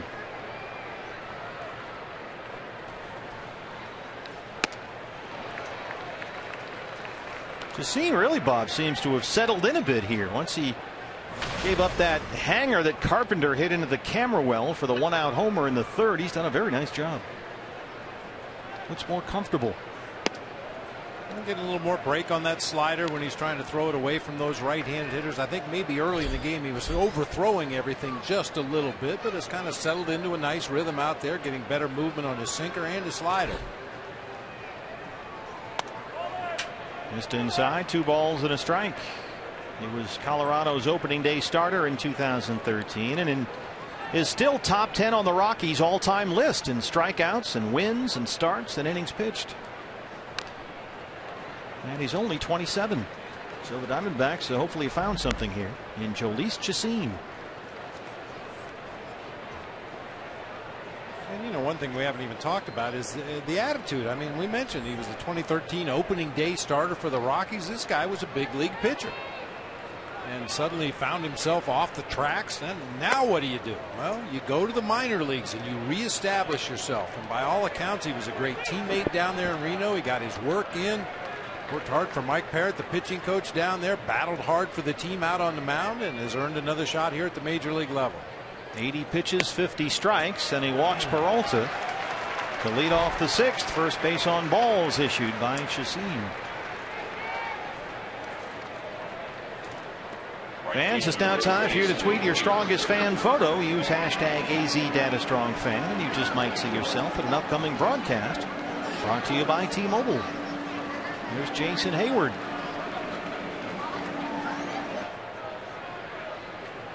Hayward 0 for 2. He is flying out and struck out.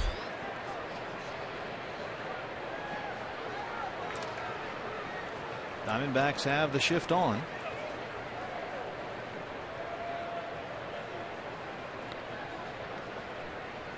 Hard to first. Goldie smothers that one. Little double clutch there. Jake Lamb in an unfamiliar position with that shift on, and it took Jake an extra half a beat to get the ball out of his glove. And Hayward with pretty good speed able to beat it out.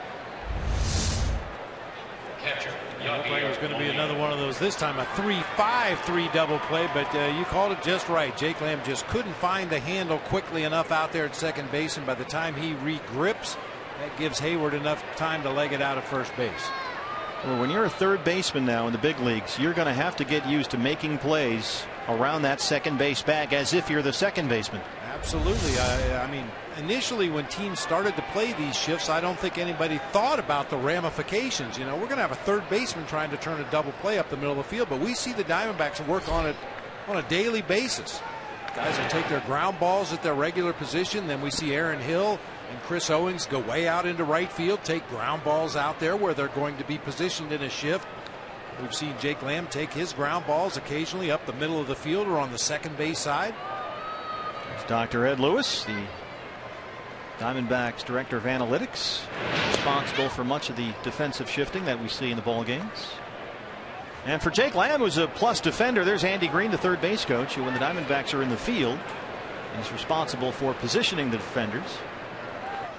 Jake Lamb, a plus defender at third. It's just a lack of familiarity, not ability, that's for sure.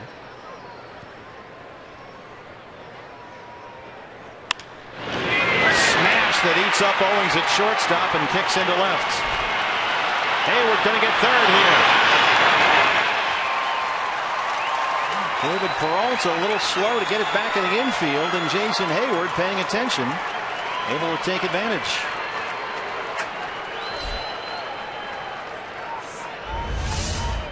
Single for Molina. Just didn't field it cleanly, and Hayward is one source of speed in this Cardinals lineup. He leads the team in stolen bases, and when he sees that little bit of a bobble, he's going to take that extra 90 feet. And that's E7. The error on David Peralta allows Hayward to get to third. So a single for Molina, E7 for Peralta, puts runners on the corners with one out for the youngster Stephen Piscotty.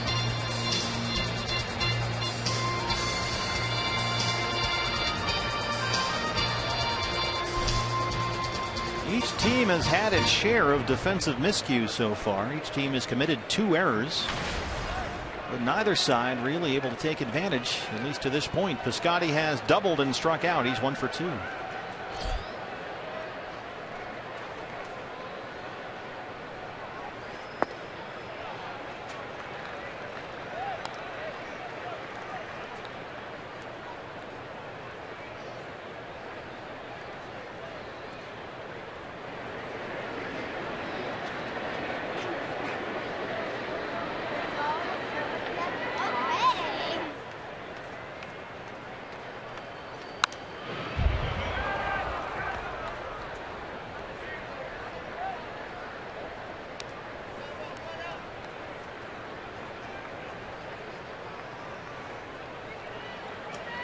Mentioned that Stephen Piscotty looked very good in the Arizona Fall League 2 years ago. D-backs fans who were at Salt River watching him play for the Raptors may have seen a lot of Stephen Piscotty. Hit .371 that fall.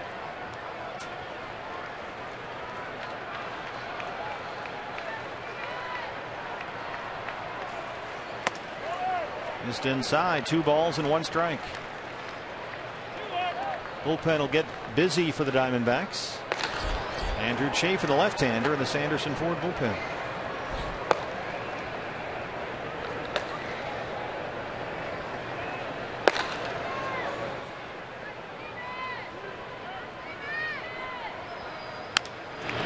Two and two.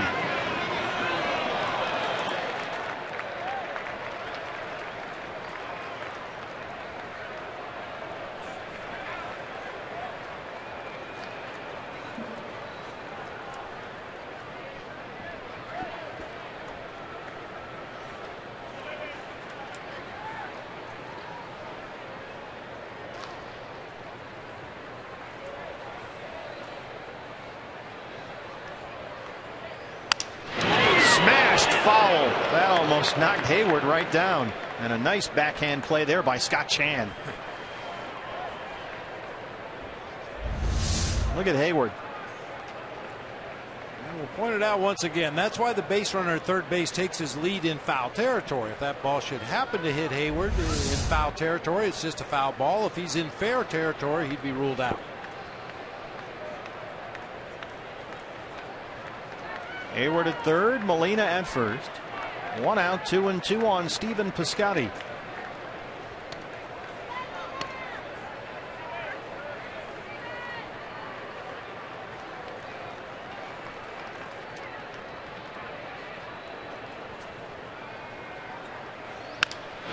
Bounce to third. Lamb for 1.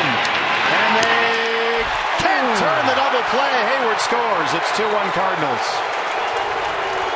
Chad Fairchild, the first base umpire, says Piscotty beat the throw.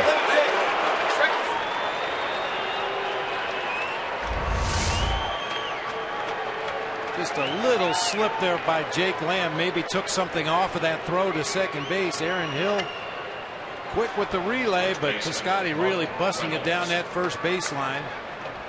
Able to leg it out for an RBI fielder's choice. And that error by David Peralta in left field comes back to bite the Diamondbacks, who now trail it 2-1.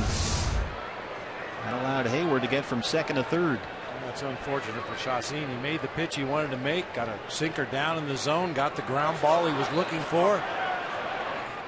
Fielder's choice and an RBI for Piscotty. 2-1 Cardinals. 2 outs. Here's Reynolds.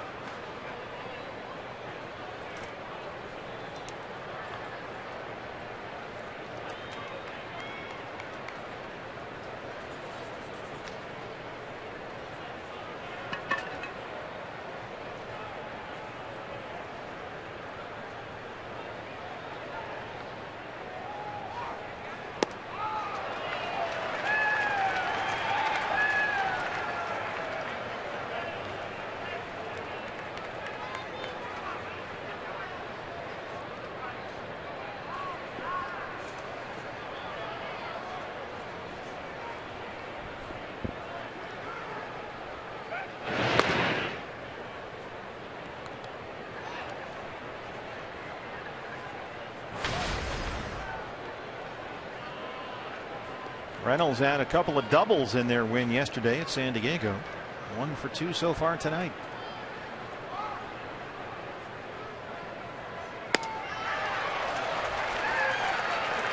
One more time. Throw it out there one more time. You still love him. Broke into the big leagues as a 23-year-old with the D-backs in 07. 121 home runs wearing Sedona red, including 44 homers in 09. Mark Reynolds. There goes Piscotty. Reynolds reaches down and pokes it up into right center. AJ's there. Cardinals get a run. They take a 2-1 lead. Here's what's next, brought to you by CenturyLink. We'll see Wellington Castillo so far 2 for 2, including a home run.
David Peralta in the bottom of the 6th inning here.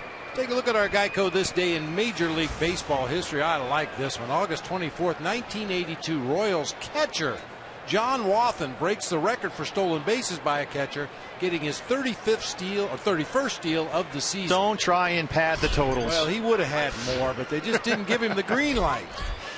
That was a record, catcher stolen base record that had stood since 1916. Ray Schock had 30. Ray Schock was the catcher for the Black Sox in 1919. Bounced over the mound. Garcia at second, spins and throws. Peralta beats it out. Nice play there by the rookie second baseman Greg Garcia, but the throw a little too lollipop to get Peralta. He just couldn't stop his momentum or plant his right foot enough to at least slow his momentum down going out into center field. Just couldn't get much on that throw, and the freight train legs it out. Always does. Diamondbacks trying to answer now. Leadoff man aboard for Wellington Castillo, who has homered and singled, 2 for 2.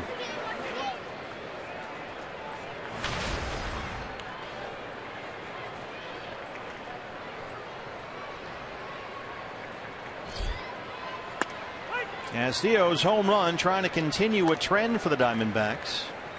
The last time the D-backs lost a game in which they homered, August 6th at Washington. They have won 9 in a row and 16 of their last 17 when they've hit a home run. And Castillo homered with 1 out in the second.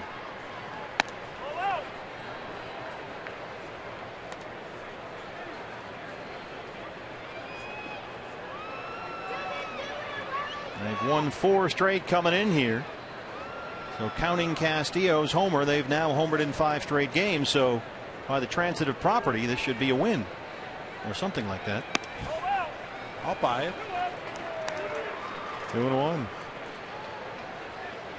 Chaz Roberts air conditioning, cool play of the game. Beef on the menu tonight. Okay, that's great to see for a number of reasons. Big picture, Wellington Castillo is a young player with the Chicago Cubs.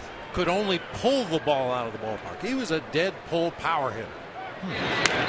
But as he's gotten a little older, a little smarter, a little more experienced, knows the opposing pitchers a little better, he's got power to all parts of the ballpark now. Last game with the Cubs, May 17th, Wellington Castillo. 4 days later, he made his Mariners debut after a trade from Chicago.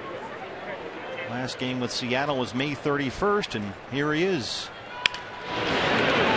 Carpenter at third, Garcia at second, Reynolds at first. They roll it 5-4-3, 2 down.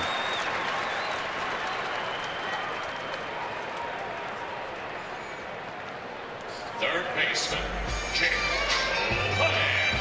Here's Jake Lamb, who has singled and walked. It's going down for real, BB.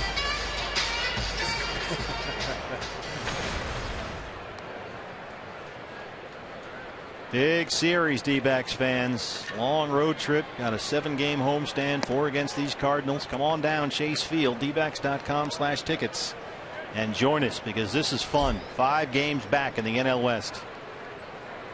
Good atmosphere here tonight. Feels like late August pennant contention kind of a deal. And there's a buzz in the ballpark tonight. There's no question. This team has opened a lot of eyes all over the major leagues. And you'd like to think that things are falling into place nicely for the Diamondbacks, playing some of their best ball of the season recently, no question about it. And the Cardinals maybe a little less than what they've been all season long. I did mention they've held sole possession of first place since the middle of April, but maybe showing some signs that they're going to have to really work hard to get to the finish line in that National League Central. Good time to play these guys right now. They're hurting a little bit. There's an old saying in a game, it's not always who you play, it's when you play them. Chip says that all the time. Oh, yeah. Lance Lynn, 90 pitches, only 54 strikes. And the D-backs coming off a stretch during which they played 20 of 26 on the road. And during that 26-game stretch went 16-10. That is no small feat. And there's the walk to Lamb with 2 outs. He's walked Lamb twice tonight, Lance Lynn. A chance for Aaron Hill. Take a look at our Chevron upcoming pitching matchup, as Tony La Russa told us when he was in the booth with us during the third inning. Chacín tonight. Everybody else gets pushed back one day to get everybody an extra day of rest. So it's Robbie Ray on the mound tomorrow night against his fellow lefty Jaime Garcia. Diamondback Live pregame show comes your way at 6 o'clock here on Fox Sports Arizona. And hopefully we'll see you down here at the ballpark as well. dbacks.com/tickets. Because this is a fun place to be right now, especially after being gone for so long.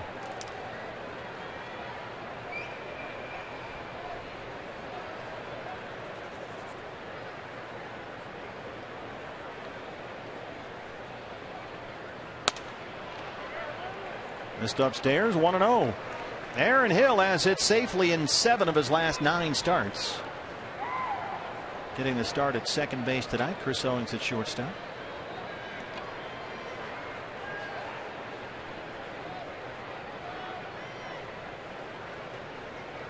Get him a fastball that he can pull right here. Worked away and missed. 2-0. You know, they know all about Aaron Hill. Dead pull, dead fastball hitter from the middle of the plate in. I don't think he'll see a pitch in that location unless Lance Lynn misses his spot badly, which does happen. These guys are human. Look at the way Lance Lynn reacted after he threw that last pitch, Bob. Something seems off here with him. Yadier Molina noticed it right away. Yeah. I don't want to speculate that he's hurt, but he's not happy with something. I don't know if it's physical or mental.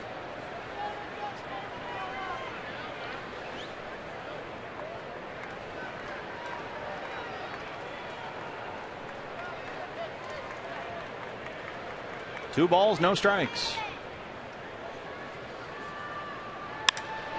Drives it to left center. And that ball gets down. Here comes Jake Lamb. They're waving him home. And it's an RBI double for Aaron Hill. We're all tied.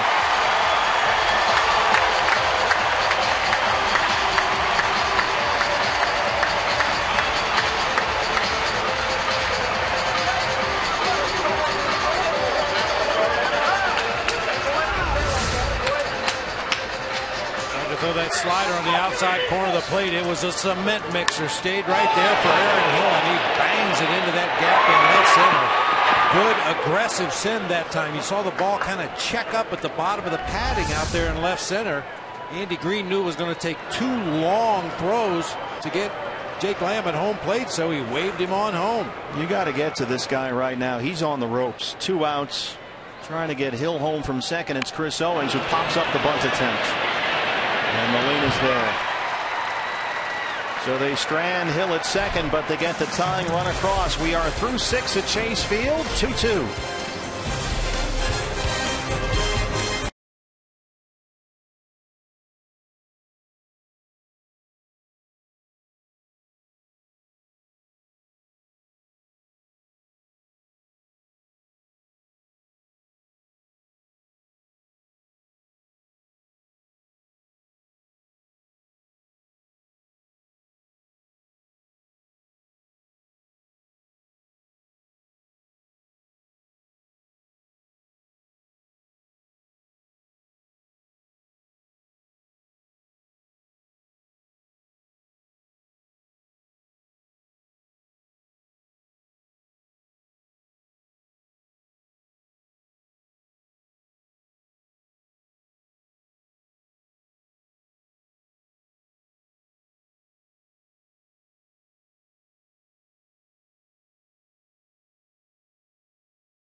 It's a doubleheader. The Red Sox take on those runaway New York Mets, followed by the AL East leading Yankees and the Braves. Coverage starts Saturday, 12:30, right here on Fox Sports 1 and streaming live on Fox Sports Go.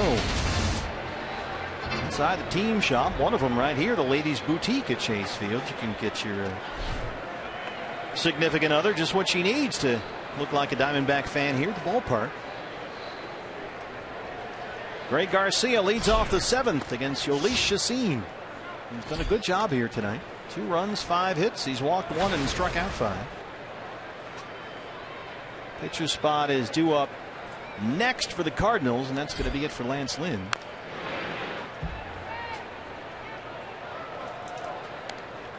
Looks like Brandon Moss, former Oakland A and Cleveland Indians, is on deck. He'll hit to the pitcher, and big Jonathan Broxton in the bullpen for the Cardinals. That's knocked into center, a base hit for Garcia.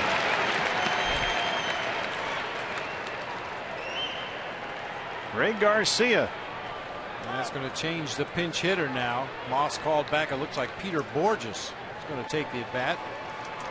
Which makes you think of a potential sack bunt situation here. You wouldn't ask Moss to go up there from the left side of the plate and put down a sacrifice bunt, but they may ask Borges to do that.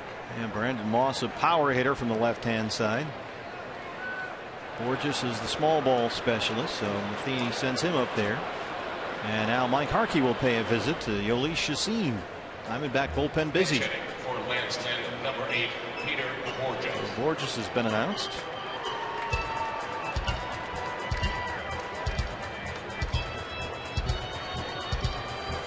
Well, we have a second here. Let's take a look at our State Farm report of the game. Brandon Drury once again playing for Phil Nevin at the Reno Aces. Yesterday versus Nashville, 1 for 3, and he has been hot lately. 365 with 7 RBIs in his last 15 games.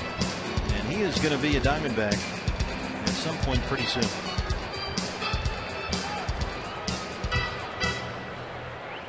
And here's Peter Borges, of course, from Notre Dame Prep in Scottsdale, a teammate of Michael Brenly there. Yeah. Drafted out of high school by the Angels in 05, a 10th round pick. Go Saints. He squares to bunt and gets down a good one. Jake Lamb has to barehand, but he's only got 1 play, but nobody's at third. And a terrific play by Garcia to notice that third base was unoccupied. Castillo tried to get back there, but Garcia might be hurt. Third base was wide open, and he went flying in there hard.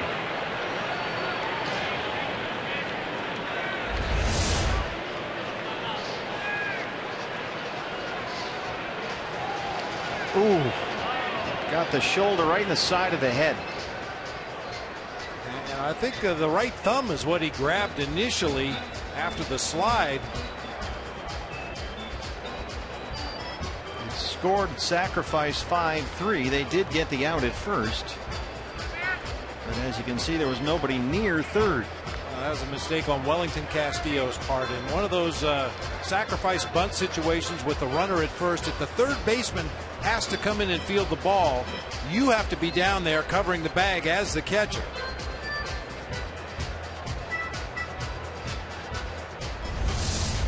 Too bad Wellington couldn't hang on. He was running down there with that catcher's gear on, trying to track the throw and find the bag and the runner all at the same time. It looked like if he were able to hang on to that throw, they might have had Garcia at third base. Well, with Matt Carpenter coming up, Chip Hale will go to his left-hander. A very impressive Diamondback debut for Yolis Chacin, who pitched well here tonight. But the Cardinals have the go-ahead run at third with 1 out. We'll take a break.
has to be there. Usually it's the catcher. As I mentioned, when you see that third baseman coming in to field the bunt, you realize there's nobody at third base right now. Everybody had a responsibility. Chris Owings broke to second base. Aaron Hill's backing up the play at first. Wellington just needs to keep going down the third baseline. There's no one near the bag. And I'll tell you something else. There's nobody at home plate right now. It's very fortunate that that play ended the way it did at third base. If Garcia was okay and could quickly get to his feet, he could have run home and scored. And a heads-up base running play by the Cardinals rookie. He's the go-ahead run at third. One out. Chafin replaces Chacin to face Matt Carpenter. The infield will come in.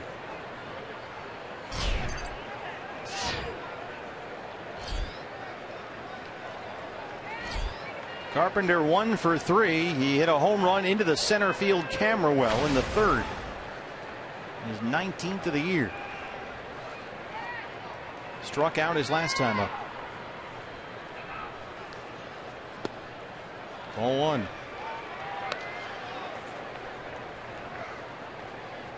Carpenter, a .245 hitter against left-handed pitching this season. About 20 points lower than he hits against righties.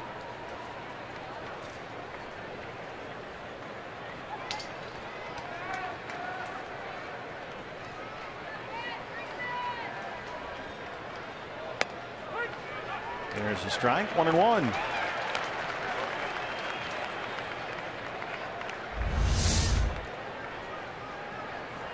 Low strike from Greg Gibson. Good catch that time by Welly to hold it right there close to the bottom of the strike zone and get the call. Infielders with their toes on the grass. Lamb even with a bag at third. Swing and a miss. 1-2.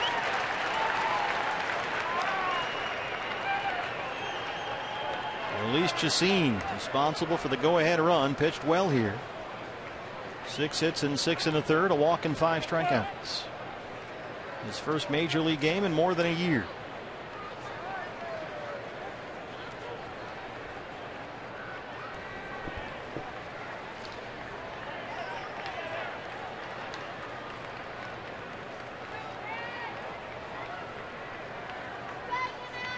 One and two. Bounced it in the dirt.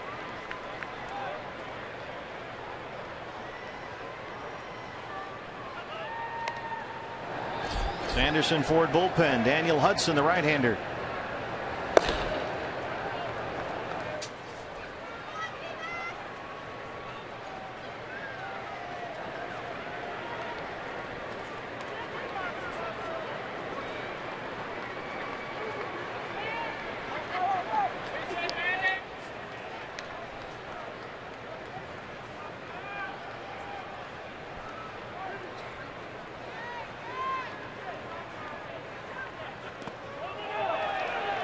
He did not go. Jim Joyce, the crew chief, at third. It's a full count, 3 balls and 2 strikes. Tommy Pham, the rookie, on deck. Definitely able to check that time. Got Carpenter to go fishing on that low one for the second strike, but he's been a little more disciplined since, and it's a full count, 3-2.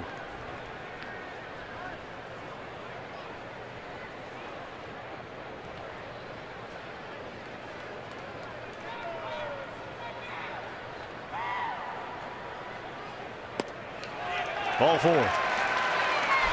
Not a terrible result, because now you can try and play for the double play ball here against the rookie Tommy Pham, who came into the ball game hitting only .215. He's got the right-hander and Hudson warming up. It looks like Chip's headed toward home plate umpire Greg Gibson, which would indicate a double switch. I'm guessing we'll see Nick Ahmed here. And here comes Nick. We'll sort this out and take a break.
nobody covering third base, allowing Garcia to advance.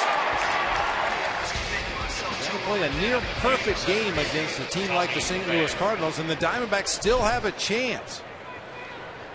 Well, the Cardinals have runners on the corners in a tie ball game. 1 out, 7th inning. Daniel Hudson, the right-hander, inherits this mess. He'll work to the right-hand rookie Tommy Pham with Garcia at third and Carpenter at first.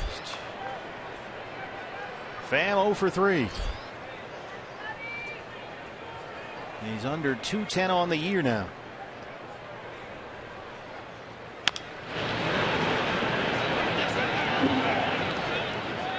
We're playing against Cardinals teams past. You could book there would be a hit and run right here, something to stay out of the double play or attempt to stay out of the double play and get that runner home from third base, especially the way Tommy Pham has been struggling.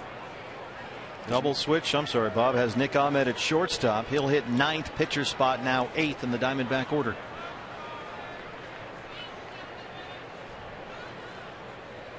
Carpenter stays put at first. There's a ground ball through the right side. Garcia scores. 3-2 St. Louis. The rookie Tommy Pham, just his 20th game this year, comes through with a big hit.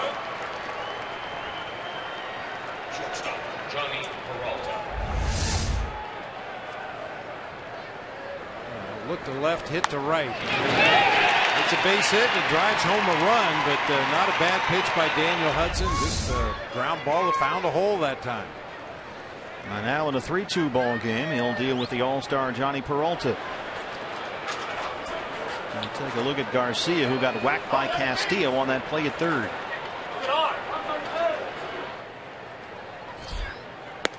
This has been, when you look at the numbers and also what we've been told, a typical Cardinal game here. They get good pitching.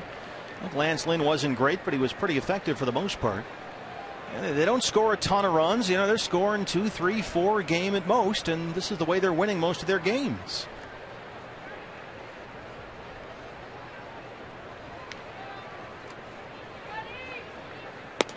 They are winning with pitching.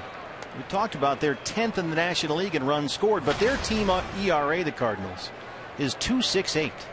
The next closest in the majors are the Pirates at 3.14. They are way ahead of the field in terms of the team ERA. They win with pitching. But you can outscore them because they're never going to put a whole lot of runs up there. Not lately.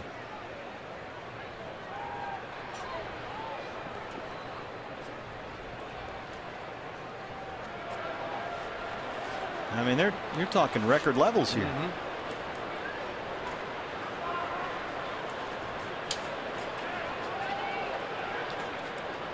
When you get an ERA like that, it's because your pitching staff had 82 games this season when they allowed 3 or fewer runs. 82 times. And that's without Wainwright. Right. That's just not fair. Go down to first. Tommy Pham, the rookie, wandered a little too far off the bag for Wellington Castillo's liking. 2-1.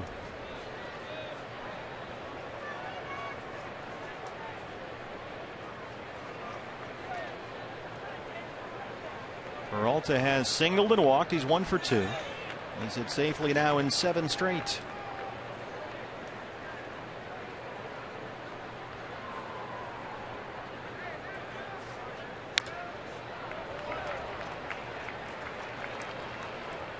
Not a lot of power lately from Peralta. Just 1 home run this month, and that was on August 1st.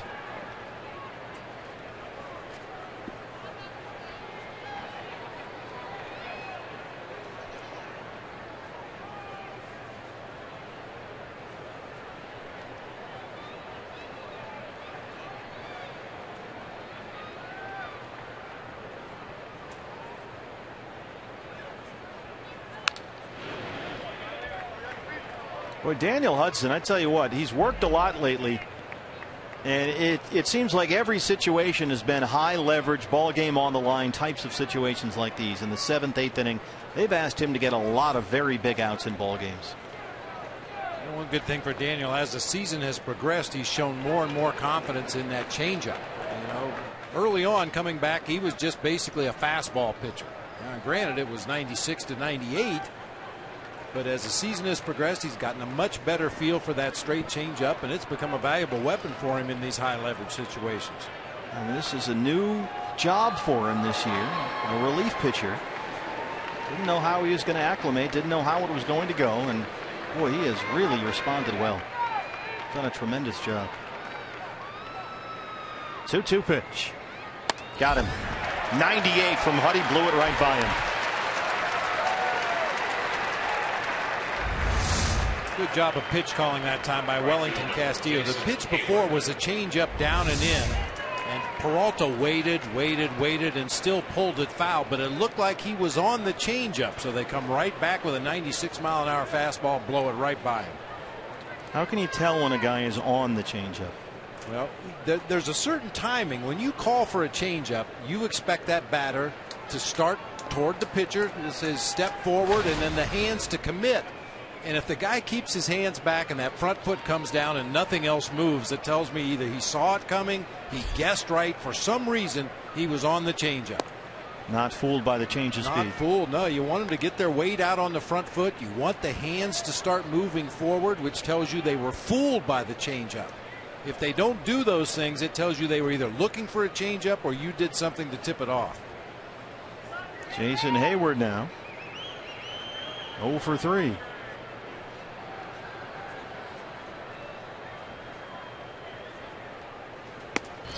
It's a big out to get here. Hayward hitting about 340 since the All-Star break. His bat has come alive after a slow start. You see that protective guard on the right side of his face there. That is a result of getting hit in the face by a John Neese pitch back in 2013. A little extra protection on that area.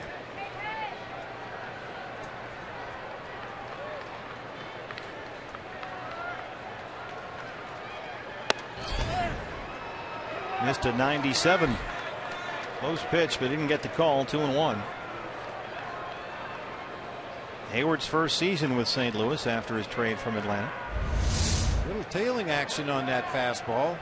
Not quite enough. Good spot, though.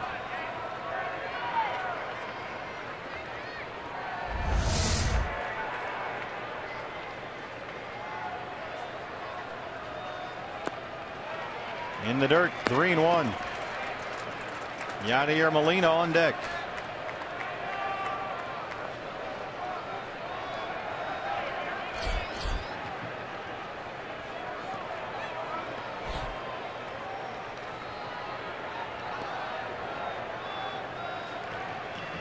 You got to throw strikes to Jason Hayward these days. He is not chasing pitches like he was earlier in the year. He's much more disciplined up there now. Lays off a close one there. Good example. Takes a walk, and the bases are loaded.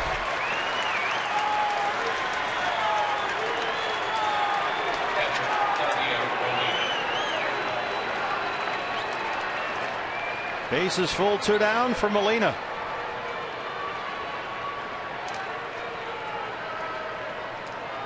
Carpenter the runner at third, Pham at second, and Hayward at first. Yadier Molina a single his last time up. He's 1 for 3. He's hit the ball on the ground 3 times.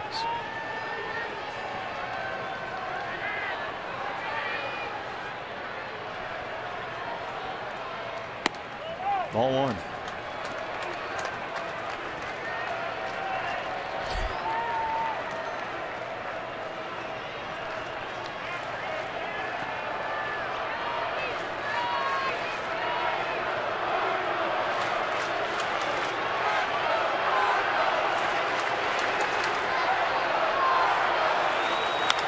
Reaches out and dunks it into right. A base hit. Carpenter scores. They wave Pham. Here's the throw. And he scores.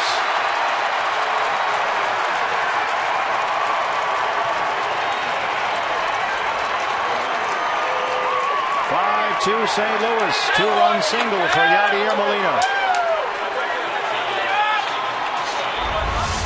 Molina, one of the better Cardinal hitters with the bases loaded this year, and this is why he just tries to get the bat on the ball and put it in play with runners on base.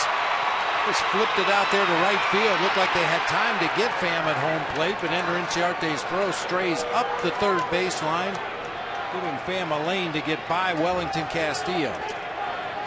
Turned into a 3-run Cardinals 7th. Here's Mike Harkey. Stephen Piscotty, the 8th St. Louis batter in this inning.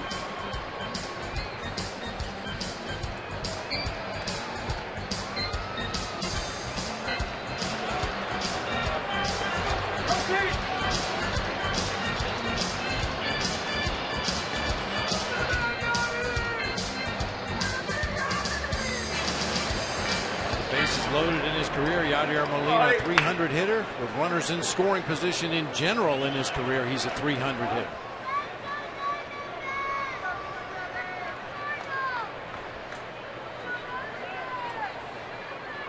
The rookie Piscotty doubled in the second at RBI Fielder's Choice his last time up. He's 1 for 3.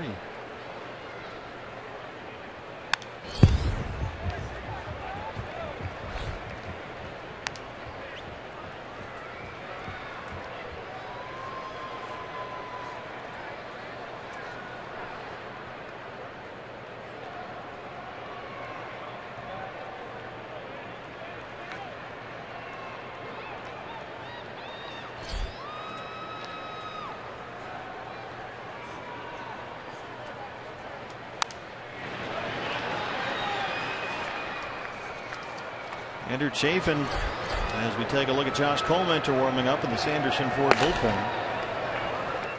Andrew Chafin, 19 straight scoreless appearances, 20 1/3 innings. And the only batter he faced, Carpenter, has walked and scored, so that ends Chafin's scoreless inning streak. 0-2 on Piscotty. Got him. 97 from Huddy, but the Cardinals get 3. They lead at 5-2.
Was the Cox Gig Live high-speed highlights inside the newly renovated team shop here at Chase Field. Diamondbacks trail at 5-2 as we start the bottom of the 7th inning. Double switch for Mike Matheny's Cardinals. Big Jonathan Broxton, his 50th appearance of the year, on out of the St. Louis bullpen.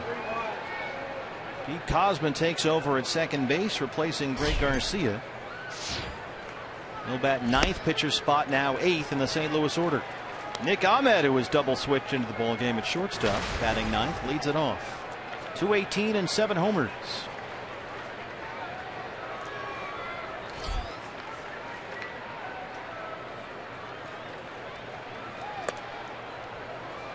Roxton acquired from the Brewers at the trade deadline.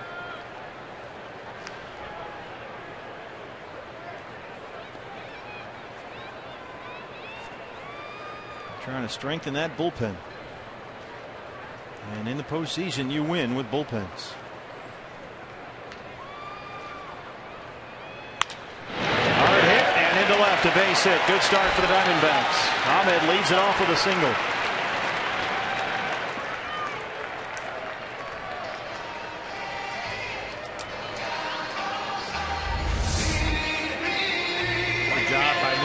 Get yourself in a favorable hitter's count against the guy that likes to throw his fastball and pulls it right through that hole on the left side of the infield.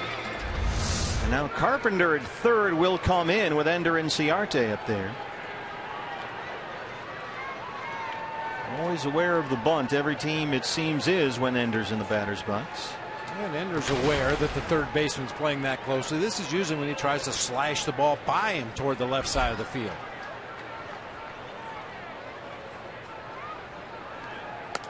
Shows bunt, pulls back and takes ball one. So A.J. Pollock bunt for a base hit in the fifth inning when Carpenter was well back at third. Ender very productive up there lately. .315 over his last 20 games, including 7 extra base hits.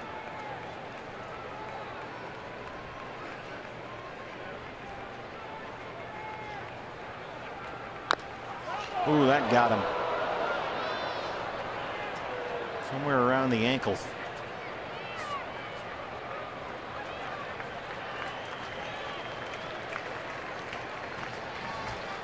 if it hit the ground first or not. Nope, right on the inside of the foot. Right on the instep. Oh, right on the side of the ankle. Ryan DePanfilo, the assistant trainer, is out now to have a look.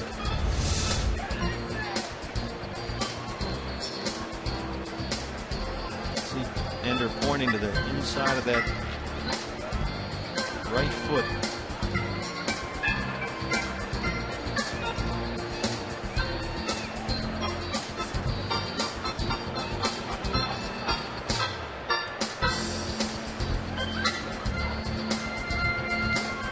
Well, there's always Bobby Freeman to keep us entertained. Yeah.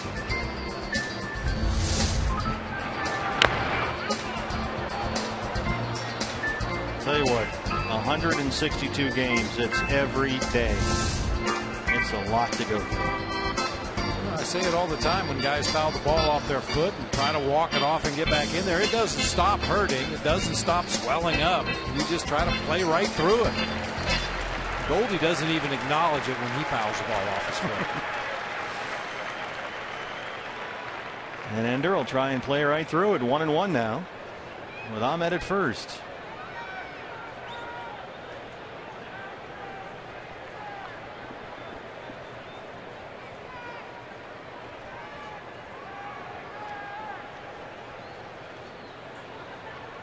Carpenter creeping in again from third. He'll keep Ahmed close at first. Reynolds over there holding him on the bag.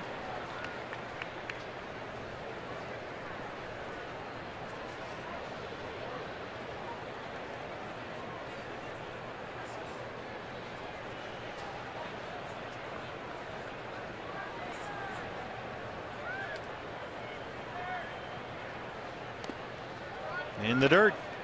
2-1.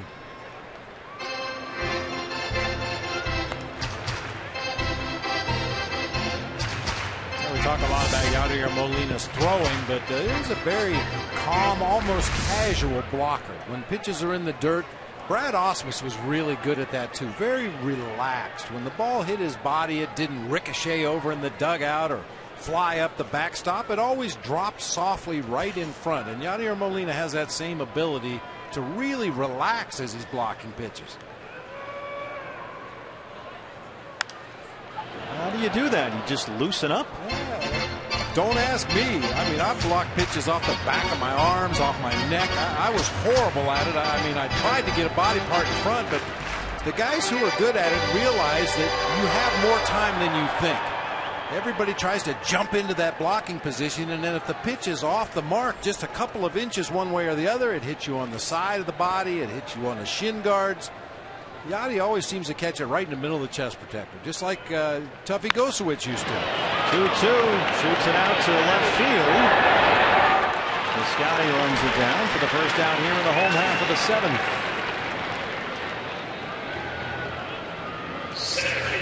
There's A.J. Pollock. Mentioned A.J.'s last time up, had a beautiful bunt hit with the third baseman Matt Carpenter playing back, and Carpenter now will play even with a bag at third.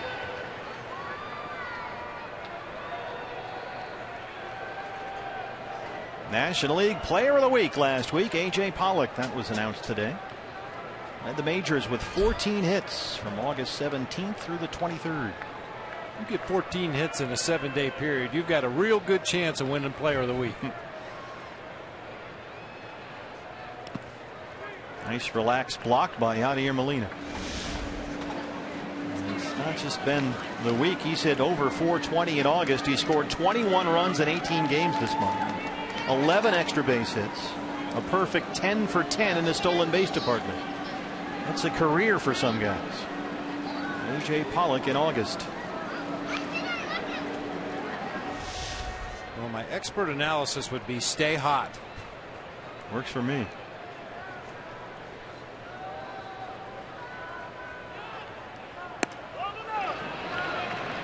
Able to hold up there.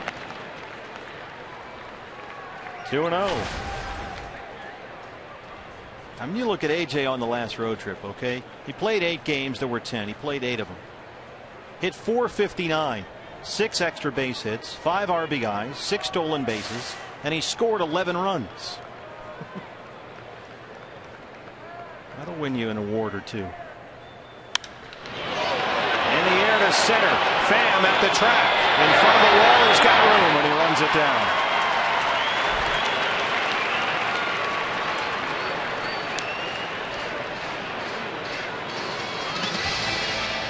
Two outs for Goldie. Diamondbacks have had their chances tonight. They've hit into some critical double plays. Aaron Hill to end the 4th, and Goldie to end the 5th. They have out-hit the Cardinals 10-8, but trail it 5-2.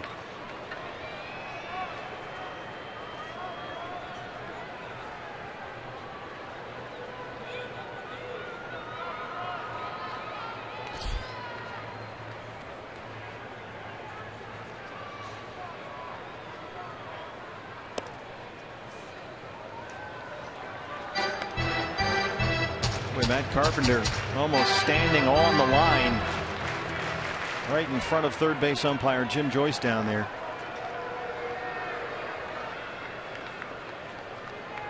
Guarding against one of those Goldie smashes. But still tons of room in right center.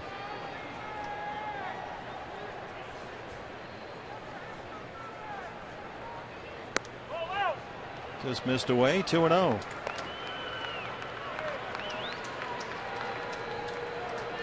Goldie wound up hitting .220 on that last road trip. Started all 10 games.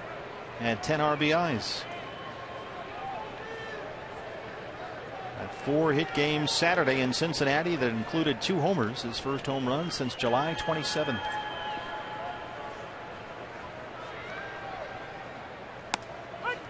In there for a strike.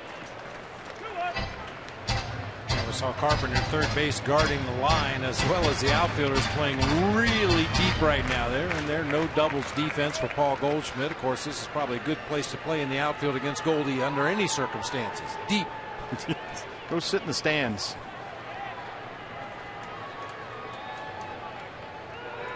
Yeah, Pham in center is way back there. Who was the guy that when you were playing, everybody always backed up the furthest against? Oh man, let's see. There's a few of them. I mean, I played against the Pirates when Willie Stargell was at the tail end of his career. Dave Parker was another guy that Everybody wanted to play. The infielders wanted to move out into the outfield. The Cobra. Some hard line drives. Just saw the Cobra in Cincinnati over the weekend. They missed upstairs on 3-1, and the Diamondbacks will get the tying run to the plate with 2 outs. It's David Peralta.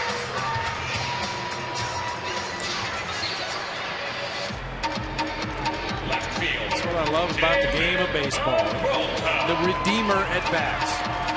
David Peralta had a bad error out in left field earlier in the ball game. Run came around to score after Hayward took the extra 90 feet. He came in to score on a fielder's choice ground ball, but now David with an opportunity to make up for that mistake. 2 for 3, a pair of singles. Ahmed at second and Goldie at first.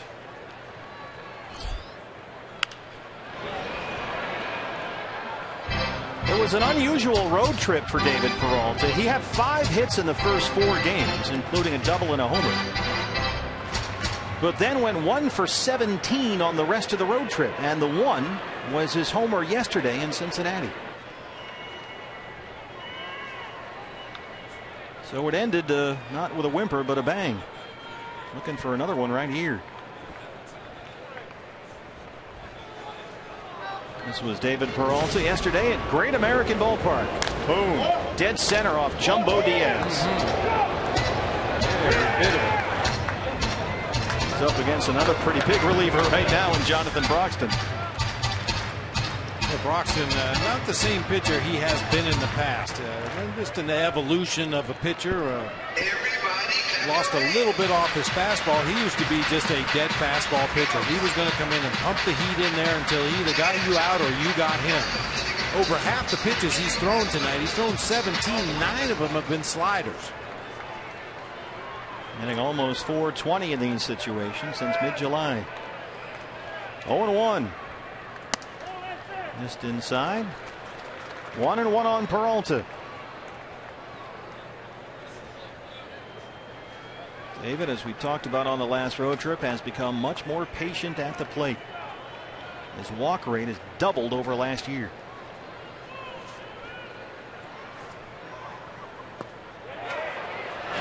Yes, he did go, says Greg Gibson. 1-2. That's not a good sign either. Shaking out that right wrist. Boy, check swings are always dangerous for the hands and the wrists.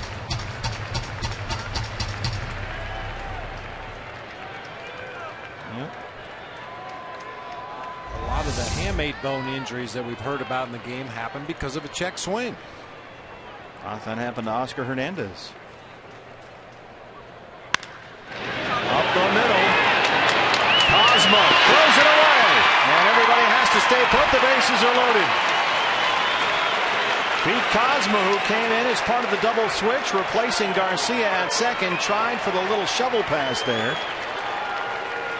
But he threw it wide of Peralta, and the bases are full. Yeah, that's the danger of that glove-to-glove exchange out there anywhere on the field for that matter. You just have no control over when that ball comes out of your glove. Some guys are very good at it. Sometimes it gets hung up in the webbing. Sometimes you have a little pine tar in the pocket of your glove, and the baseball will stick just a little bit. Fortunately for the Cardinals, Cosmo's momentum was taking him that direction anyway. He just followed that bad flip. Ahmed at third, Goldie at second, Peralta at first. E4. Bases full, 2 outs for Wellington Castillo, who homered in the second. Ball 1. Tough E4 right there. Yeah. That's the 3rd Cardinals error tonight, the 5th in the ball game between the two teams.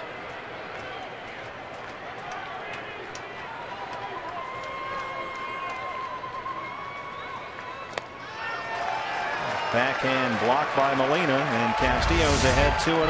Cosma at second. Yeah, the ball's tipped by Broxton first of all, which gives Cosma a chance to get to it. Otherwise, it goes up the middle for a clean base hit. I don't think they get him even if that ball goes to Peralta at second base. And Ahmed had to stay put at third. It's not like he picked up an extra base.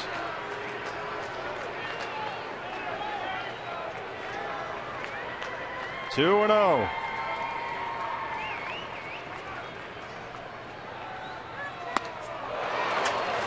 Out in front, 2-1. There's that slider again, and what's an apparent fastball count from a guy that used to rely heavily on his fastball. Instead, Broxton goes to that hard slider off the outside corner to get the swing and a miss. Tying runs aboard. Go ahead run at the plate. They have changed the error now. Take the error away from Cosma. It's a base hit for Peralta. In the seats, 2-2. So change the E4 to Peralta's third single tonight.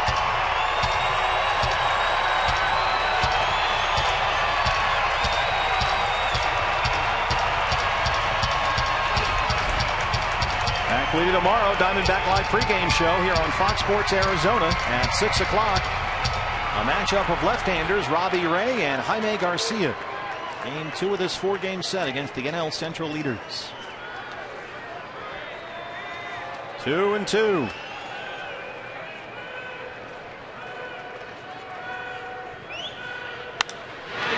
air to Hayward in right.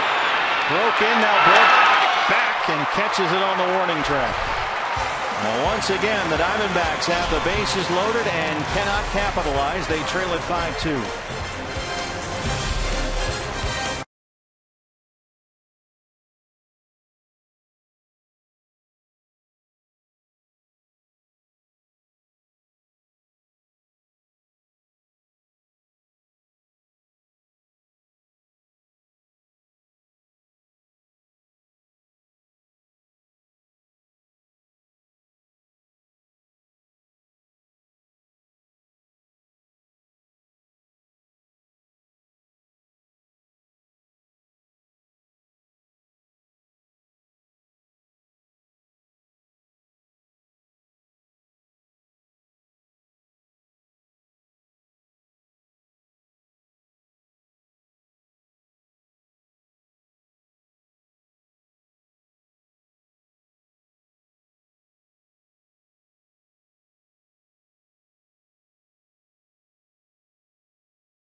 In true HD on over 400 mobile and connected devices with MLB.TV Premium. You'll get real-time highlights, live look-ins, a pitch tracking widget, and more every night, every device, the whole thing. Blackout and other restrictions do apply, so check MLB.TV for all the details. Another double switch for Chip Hale and the Diamondbacks as we start the top of the 8th inning. Cool it off in the pool here at Chase Field.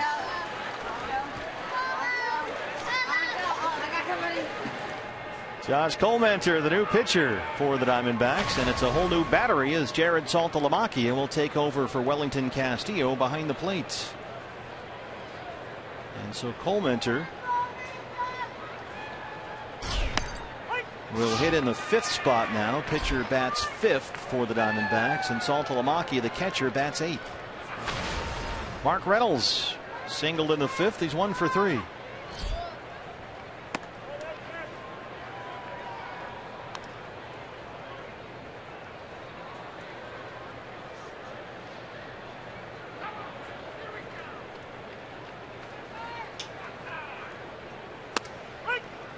Diamondbacks again have the shift on for the right-hand hitting Reynolds. They overload the left-hand side.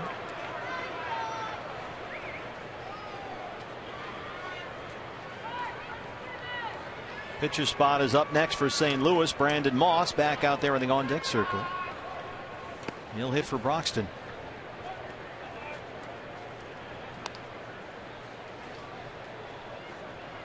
Diamondbacks have had their chances. They have out-hit St. Louis 11-8, but they have 3 times had the bases loaded in the ball game and ended the inning. They've left 9.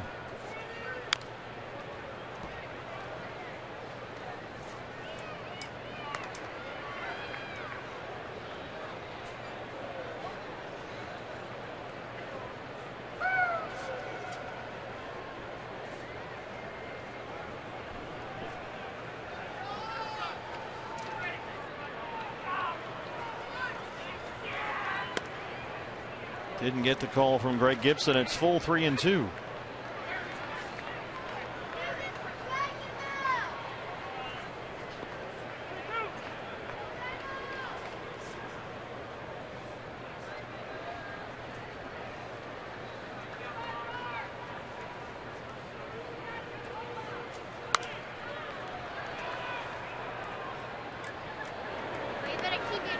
D-back fans of all ages at the ballpark tonight.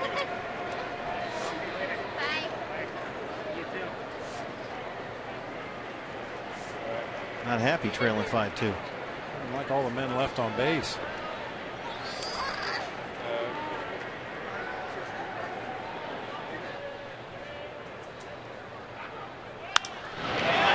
In the air, center field. AJ. One away. Hey, D-backs fans, we introduce to you brand new Pepsi Limon, made with just a hint of real lime juice. It's a little bit of lime and a whole lot of flavor. Pepsi Limon. Pick up yours today. Now available at your local retailer. Here's Brandon Moss. Cardinals in need of a left-hand power bat. They picked up Moss at the deadline for a minor leaguer. 18 games with St. Louis so far. He's hit just 170 with 1 RBI. Came over from Cleveland after the Indians had picked him up last December from the Oakland A's.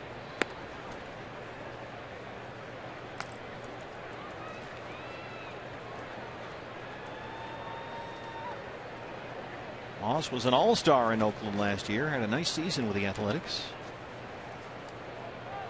In fact, he had a nice 3-year run with the A's. Hit 76 home runs over 3 years, 220 RBIs. Prior to that had been something of a journeyman, kind of a fourth outfielder type for the Red Sox, the Pirates, and the Phillies.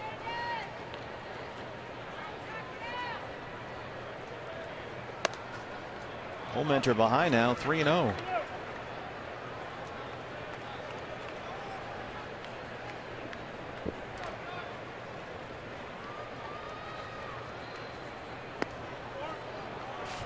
Or pitch walk.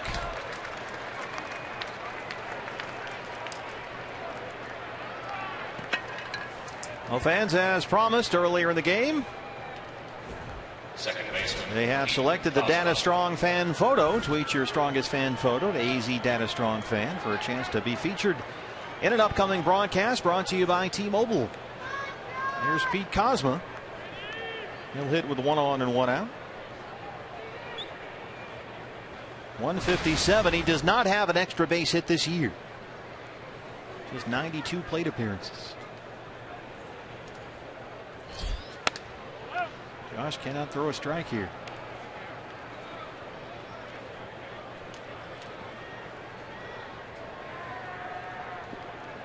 Kozma has not played much at all lately for Mike Matheny. He is 4 for his last 22 up there.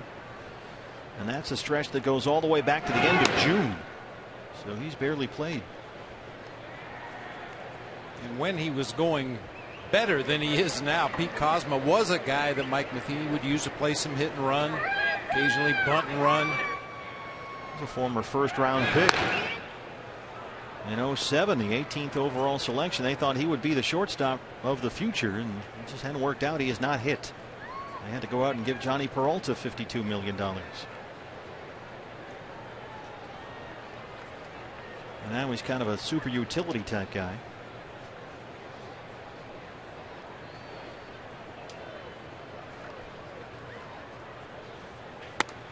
There's a strike.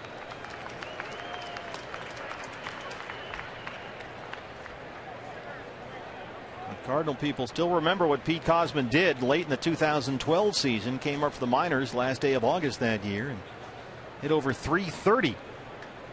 Well, they made their September run, helped get them to the NLCS, and was a key part of their postseason.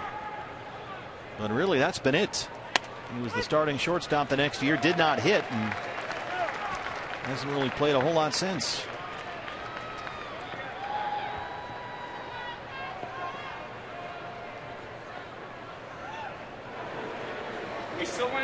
Game-used baseballs authenticated by MLB and the Diamondbacks on sale at the ballpark here. A Jake Lamb triple baseball, the actual baseball, $150. All the proceeds go to Diamondback charities.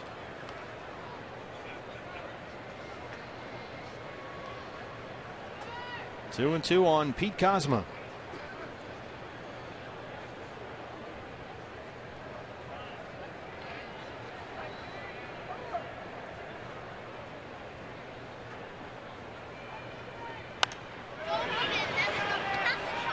That one's free.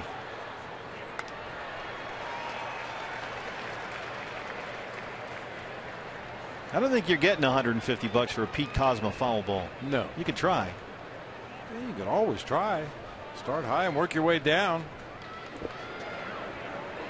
A salty double, $100. Nick Ahmed double. I've noticed that when it's a double versus a triple, it goes up $50. It's basically $50 a base. Along the right field line for Goldie. Foul ground. He's got it. 2 outs. But that's a great idea. You can go buy the baseball, and all the money goes to Diamondback charities, and then you can come here early to the ballpark. And if you can get the guy to sign the ball, that's pretty cool. Think about it. If you got kids that have a favorite player, or maybe your husband or wife has a favorite player, you can buy a baseball, possibly get it signed. Great Christmas gift. Yeah. Never too early. All authenticated by the Diamondbacks in Major League Baseball. On sale right here. All the benefits go to the Diamondbacks Foundation.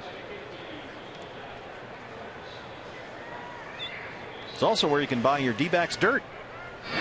And they have a lot of the dirt from the Randy Johnson ceremony on the last homestand. It's purple, where they used to put the numbers 51 on the field.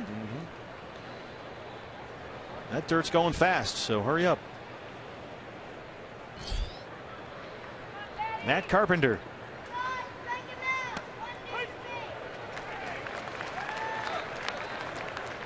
No, I don't want to be on it. No way. Out of dirt. No more dirt. No more dirt. It's gone. There you go. There's your update. We're out of dirt. We sold all the dirt. It's pretty good. Nobody can move dirt like we can. Coast to coast like butter and toast.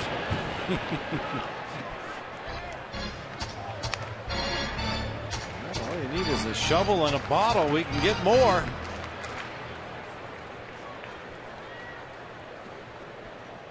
I'm not saying that. Me neither.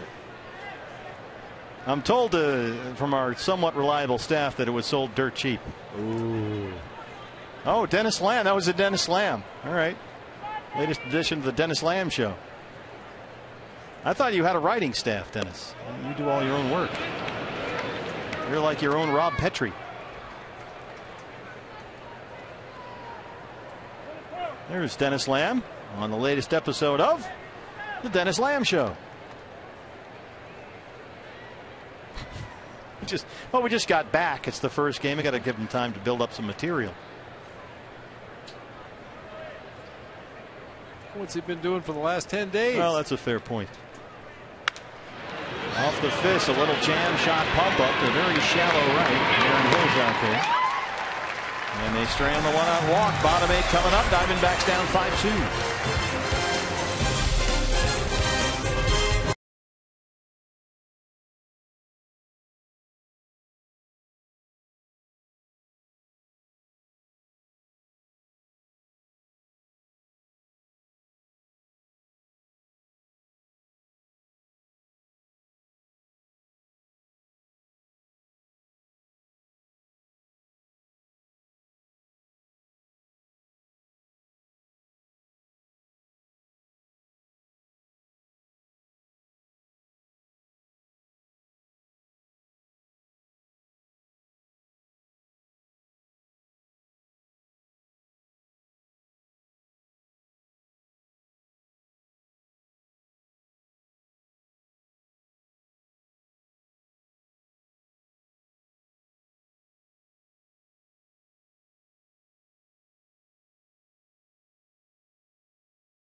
presented by CenturyLink, our post-game show. Joe, it's no shame in being down to the best team in baseball, but the errors, the grounded to double plays, it's really added up for the D-backs tonight. Yeah, unfortunately for the Diamondbacks, not the cleanest game they played today, both offensively and defensively. Too many mental and physical errors. They got 6 more outs to make this up. And they've showed the ability to rally, of course, this team, no question about it. Guys, we'll send it back to you, and we'll see you after the game for the post-game. Okay, guys, thank you. And this is what makes the Cardinals so good, a reason they are 33 games over 500 and leading the National League Central. It's this bullpen. The left-hander Kevin Siegrist, a 1.76 ERA. And you have to get to these guys right now because they are 68-0 this year when leading after 8 innings. Jake Lamb leads off the bottom of the 8th. Lamb, Hill, Saltalamacchia 6-7-8. A lot of high velocity from Siegrist, a hard throwing left-hander. Average fastball sits right around 94 miles per hour. Throws a straight changeup. You will see an occasional slider to a left-handed hitter when he's ahead in the count, but mostly just fastball, changeup. Jake Lamb has reached base every plate appearance. Has singled a couple of walks. He's scored a run. And the Cardinals added some bullpen pieces. We've seen Broxton. They got him from Milwaukee. They have Steve Cishek. They got him from Miami. But when they can go with Manus and Siegrist and Rosenthal, it's lights out. This group is 59-3 when leading after 7, 68-0 when leading after 8.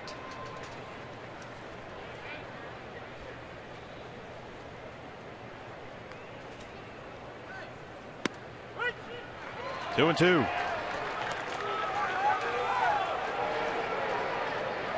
Eric Burns t-shirt in the house.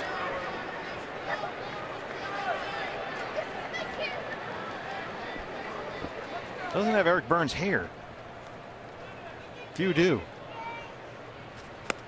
Called strike 3. 96 and he dotted it.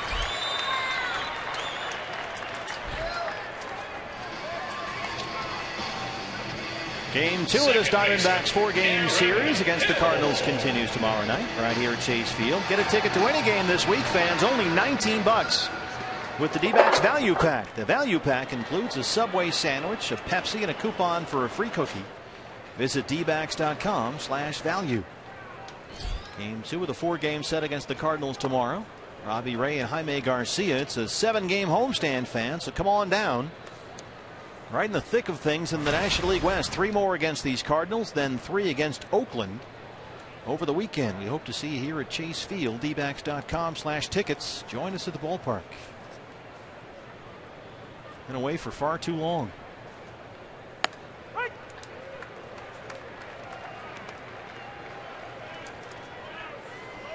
Aaron Hill, an RBI double his last time up, 1 for 3.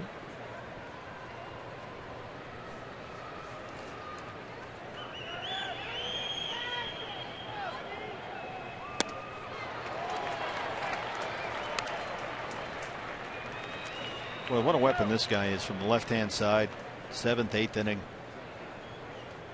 He's a handful. First in the National League with 61 appearances. They're not afraid to use him.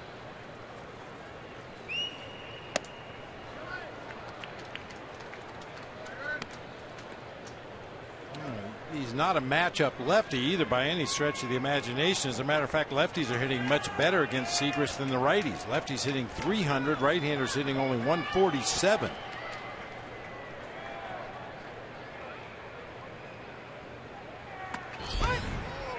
Called strike inside. Greg Gibson and Aaron Hill will have a chat.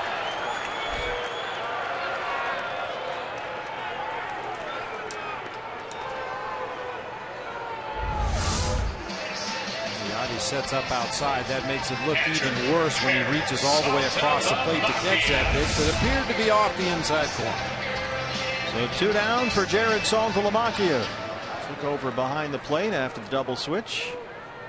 204 home runs.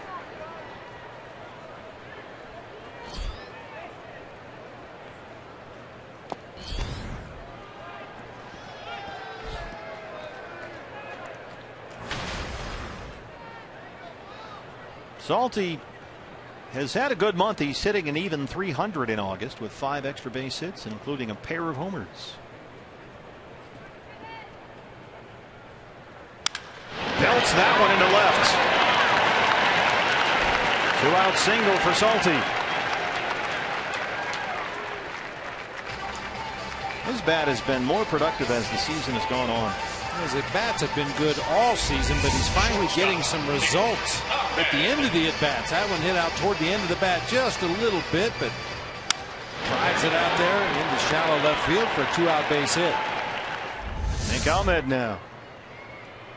Nick singled in his only previous at-bat.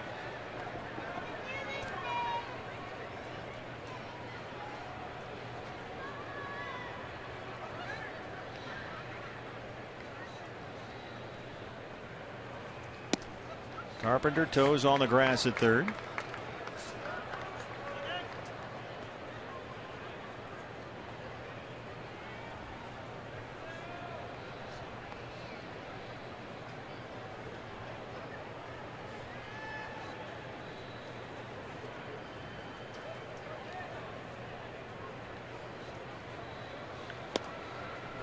Rolls away from Molina. Salty will stay put. I don't think Salty knew exactly where that ball was. It rolled right down the runway to the on-deck circle. Can't take a chance. You need base runners here in the 8th. I think maybe the hitter, Nick Ahmed, kind of blocked his view of how far the baseball rolled away from home plate.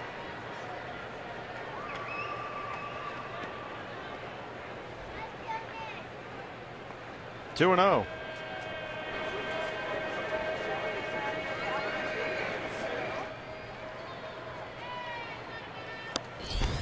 This Cardinal pitching staff has the ultimate confidence in Yadier Molina. I want you to watch the first pitch of this sequence. Yadi's looking into the dugout as he gives the sign. Never even looks up at his pitcher. He checks his fingernails. He had no intention of shaking him off. Kevin Sechrist out there on the mound, and Yadi knows it. I'm going to call the pitch, and he's going to throw it, so I don't need to see him shake his head. He's going to throw what I call. I would have to do the same thing. I mean, if I was anybody out there. Whatever you say, Mr. Molina. I think that would be a wise move. I am in total agreement with you. This will be a slider. 3-1.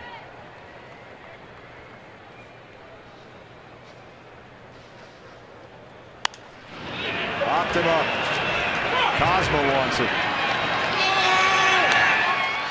And they strand the 2-out single. We go to the 9th. Diamondbacks down 5-2.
Honda dealers, where you'll get more standard features for less money. CenturyLink, your link to what's next. And by Mix One, great taste, no face, available at local retailers. Ninth inning at Chase Field, our Gila River game summary. A good ball game for a long time here, but the Cardinals, with the help of some sloppy Diamondback defense, got 3 in the 7th. They lead at 5-2 as Tommy Pham opens up the 9th against Josh Colmenter. Pham, Peralta, Hayward, 2, 3, and 4.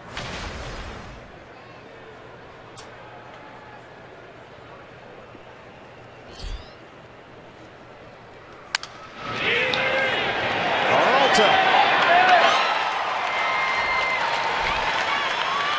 Sounded like he broke his bat. It tried to die out there and short left, but Peralta ran it down. Replace your divots. Shortstop, Johnny Peralta.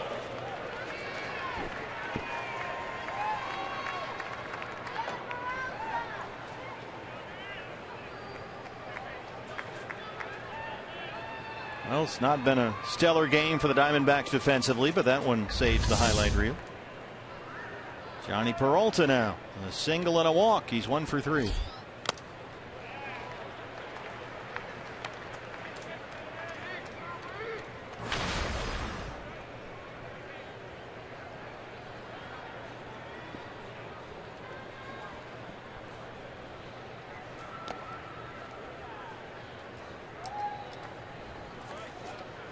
Diamondbacks in the bottom of the 9th will have the top of the order. Ender Inciarte, A.J. Pollock, and Paul Goldschmidt.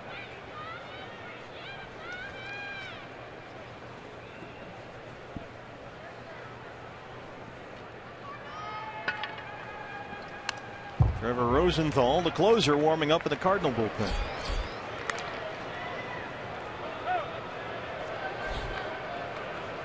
Cardinals unbeaten this year when leading after 8 innings, 68-0. Man, that guy's a big reason why.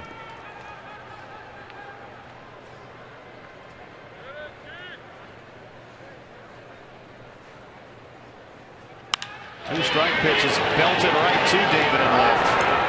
That was a little easier for him. 2 down. Diamondback Live post-game show. Joe Borowski and Jody Jackson standing by. We'll have reaction from the Diamondback clubhouse. Only here on Fox Sports Arizona, right after our bowl game. D-backs will put the shift on now. They'll overload the right-hand side for Jason Hayward, who walked his last time up. He's 0 for 3. Knocks it away from the shift into left center. A 2-out single.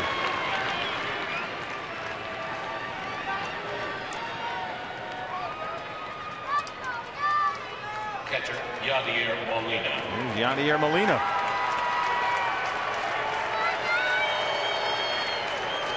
A 2-run single his last time up. He's 2 for 4. He had the hit that really broke open the ball game.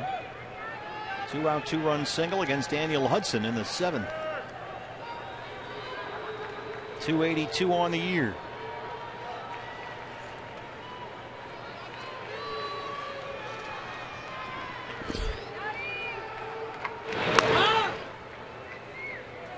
Used to be America's favorite game, named that Molina, but we're down to only one. There was Benji and Jose. Now it's just Yadier. All catchers, all with a World Series ring. Not bad.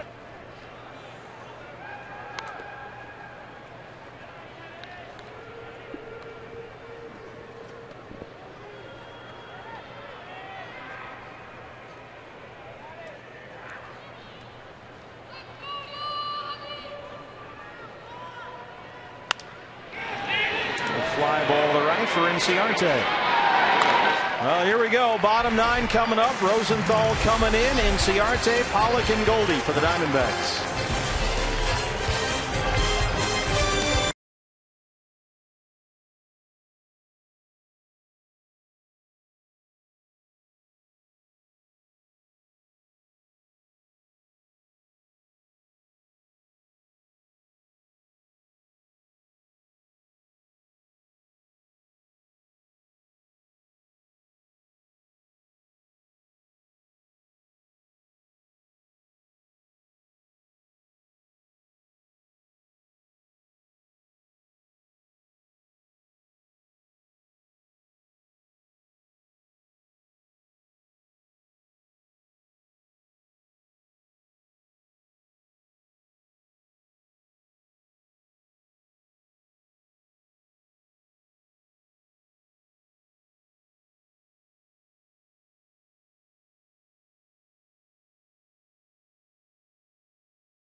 to you in part by Card Power from Arizona Federal Credit Union. Now that's the power of us. And by Phoenix International Raceway. Join PIR on November 15th for NASCAR. Visit us at phoenixraceway.com and get your tickets now. Ninth inning. The view from the batter's box suite here at Chase Field in downtown Phoenix, Arizona. D-backs in the opener of this 4-game set against the Cardinals. Down to their final 3 outs and get the radar guns ready. Here's Trevor Rosenthal and his 1.44 ERA, 38 for 40 in his save opportunities this year. Big time fastball, approaching triple digits. His average heater is over 98 miles per hour. Throws a straight changeup in the high 80s. Doesn't really need much else, but he has a slider and a curve in his back pocket if he really gets jammed up. Diamondbacks going to need at least a couple of base runners here. Carpenter will come in from third as Inciarte leads it off. Ender singled in the third. He's 1 for 4.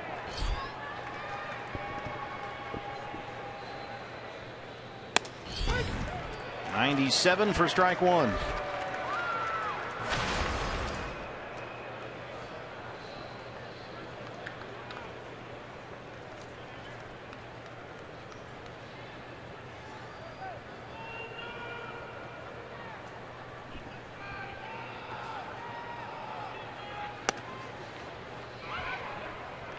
Rare slider that time, left it up in the zone, above the zone actually. Ender thought about it but decided to hold up, and it's a ball and a strike.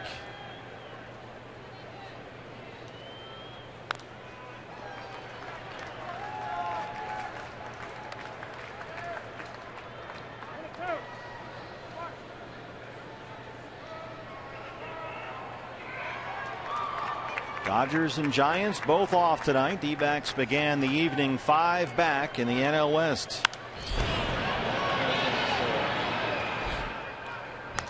Winners of 4 in a row.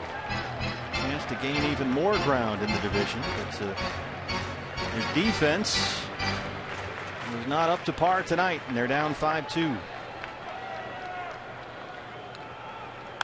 Haven't been able to say that too many times this year, thankfully. An extra base here, an extra base there, and all added up.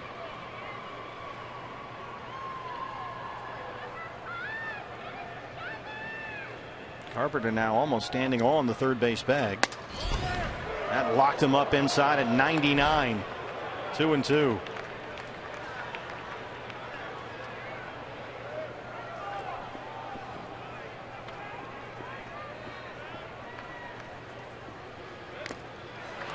Just got a piece to stay alive.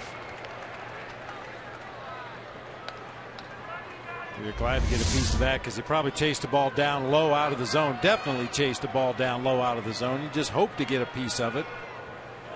Stay alive for one more pitch.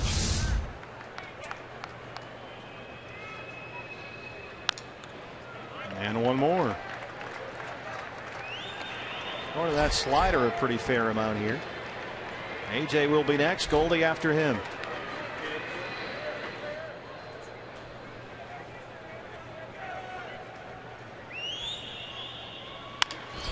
Bounced up the middle, right to Peralta.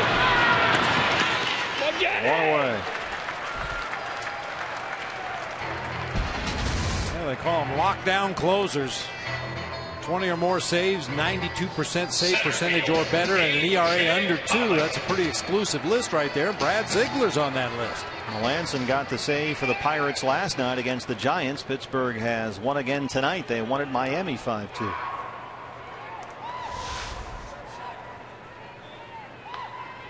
AJ Pollock just a bit outside. Tried to throw a curveball there. That's probably his 4th best pitch. Yikes. Just got away from him. Let go a little bit too soon. There was a game once at Fenway Park where the Indians, Len Barker threw one up on the screen. And that was close.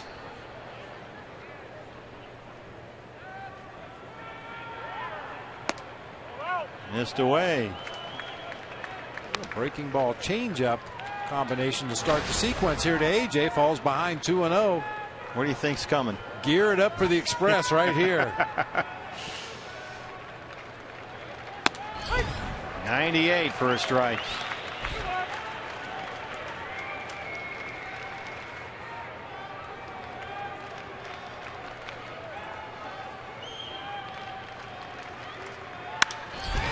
Bangs it out to Hayward. It's off the wall. AJ will take the turn and head for second. And AJ Pollock is in there. His 31st double. His second hit tonight. Oh, just a little more elevation on this ball. He just hit it so hard and so low. Banged off that fence out there in right field. Great sound coming off his bat. Well, here's Goldie, who grounded into a double play with the bases loaded to end the fifth. He walked his last time up. He's 0 for 3. 98 missed down and away. 1-0.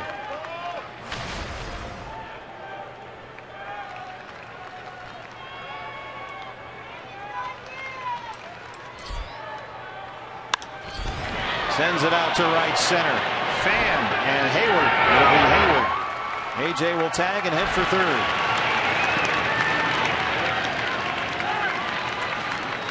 Brings up our Arizona Federal Credit Union Power Player of the Game. It's David Peralta, 3 for 4 tonight.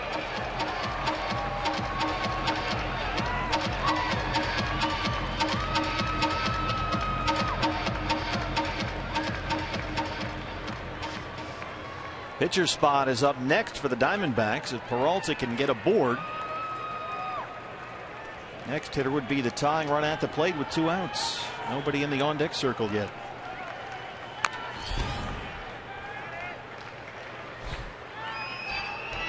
You'd have to believe it would be Yasmani Tomas. Only Tomas and Oscar Hernandez available on the bench. And there is Yasmani, who had a rough day yesterday in Cincinnati. 0 for 4 with 4 strikeouts.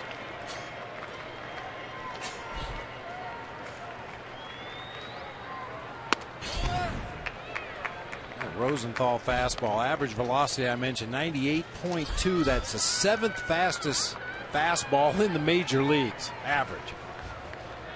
Scared to think about there are 6 guys that throw harder than that. Good luck. 98 up. 1-2. That's the big reason why they are 68-0 when leading after 8 innings. 2 outs, a ball and 2 strikes. Base hit. AJ scores. It's 5-3. And the Diamondbacks will get the tying run to the plate with 2 outs. Peralta's 4th hit tonight.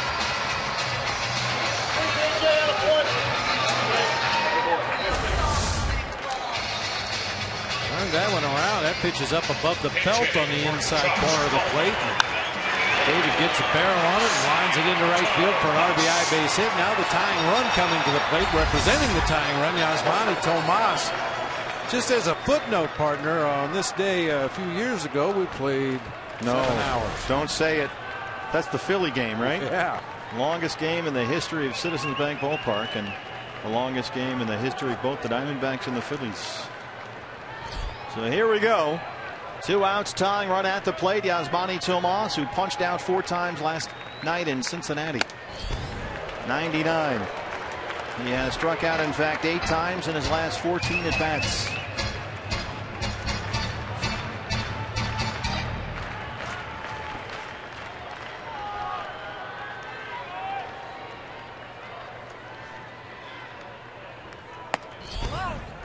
Missed away at 99. 1-1. Tomas hit .313 in the first half of the year.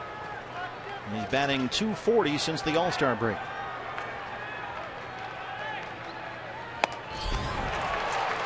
.99 again, 1-2. Brad Ziegler just in case.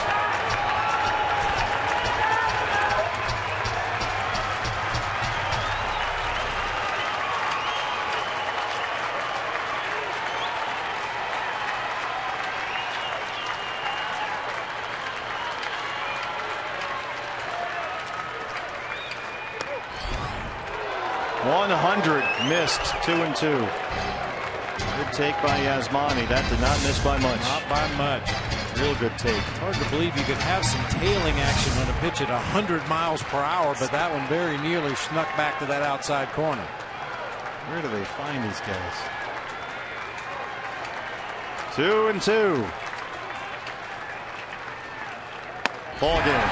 100 ends it from Rosenthal. And the Cardinals win the opener 5-3. They snap the Diamondbacks' 4-game winning streak, and the D-backs drop back to 500 for the year at 62-62. They out-hit the Cardinals, Bob, tonight, 14-9, but the defense let them down. Yeah, I have a feeling this is a game that Chip is going to want to address either the whole group or maybe some individuals.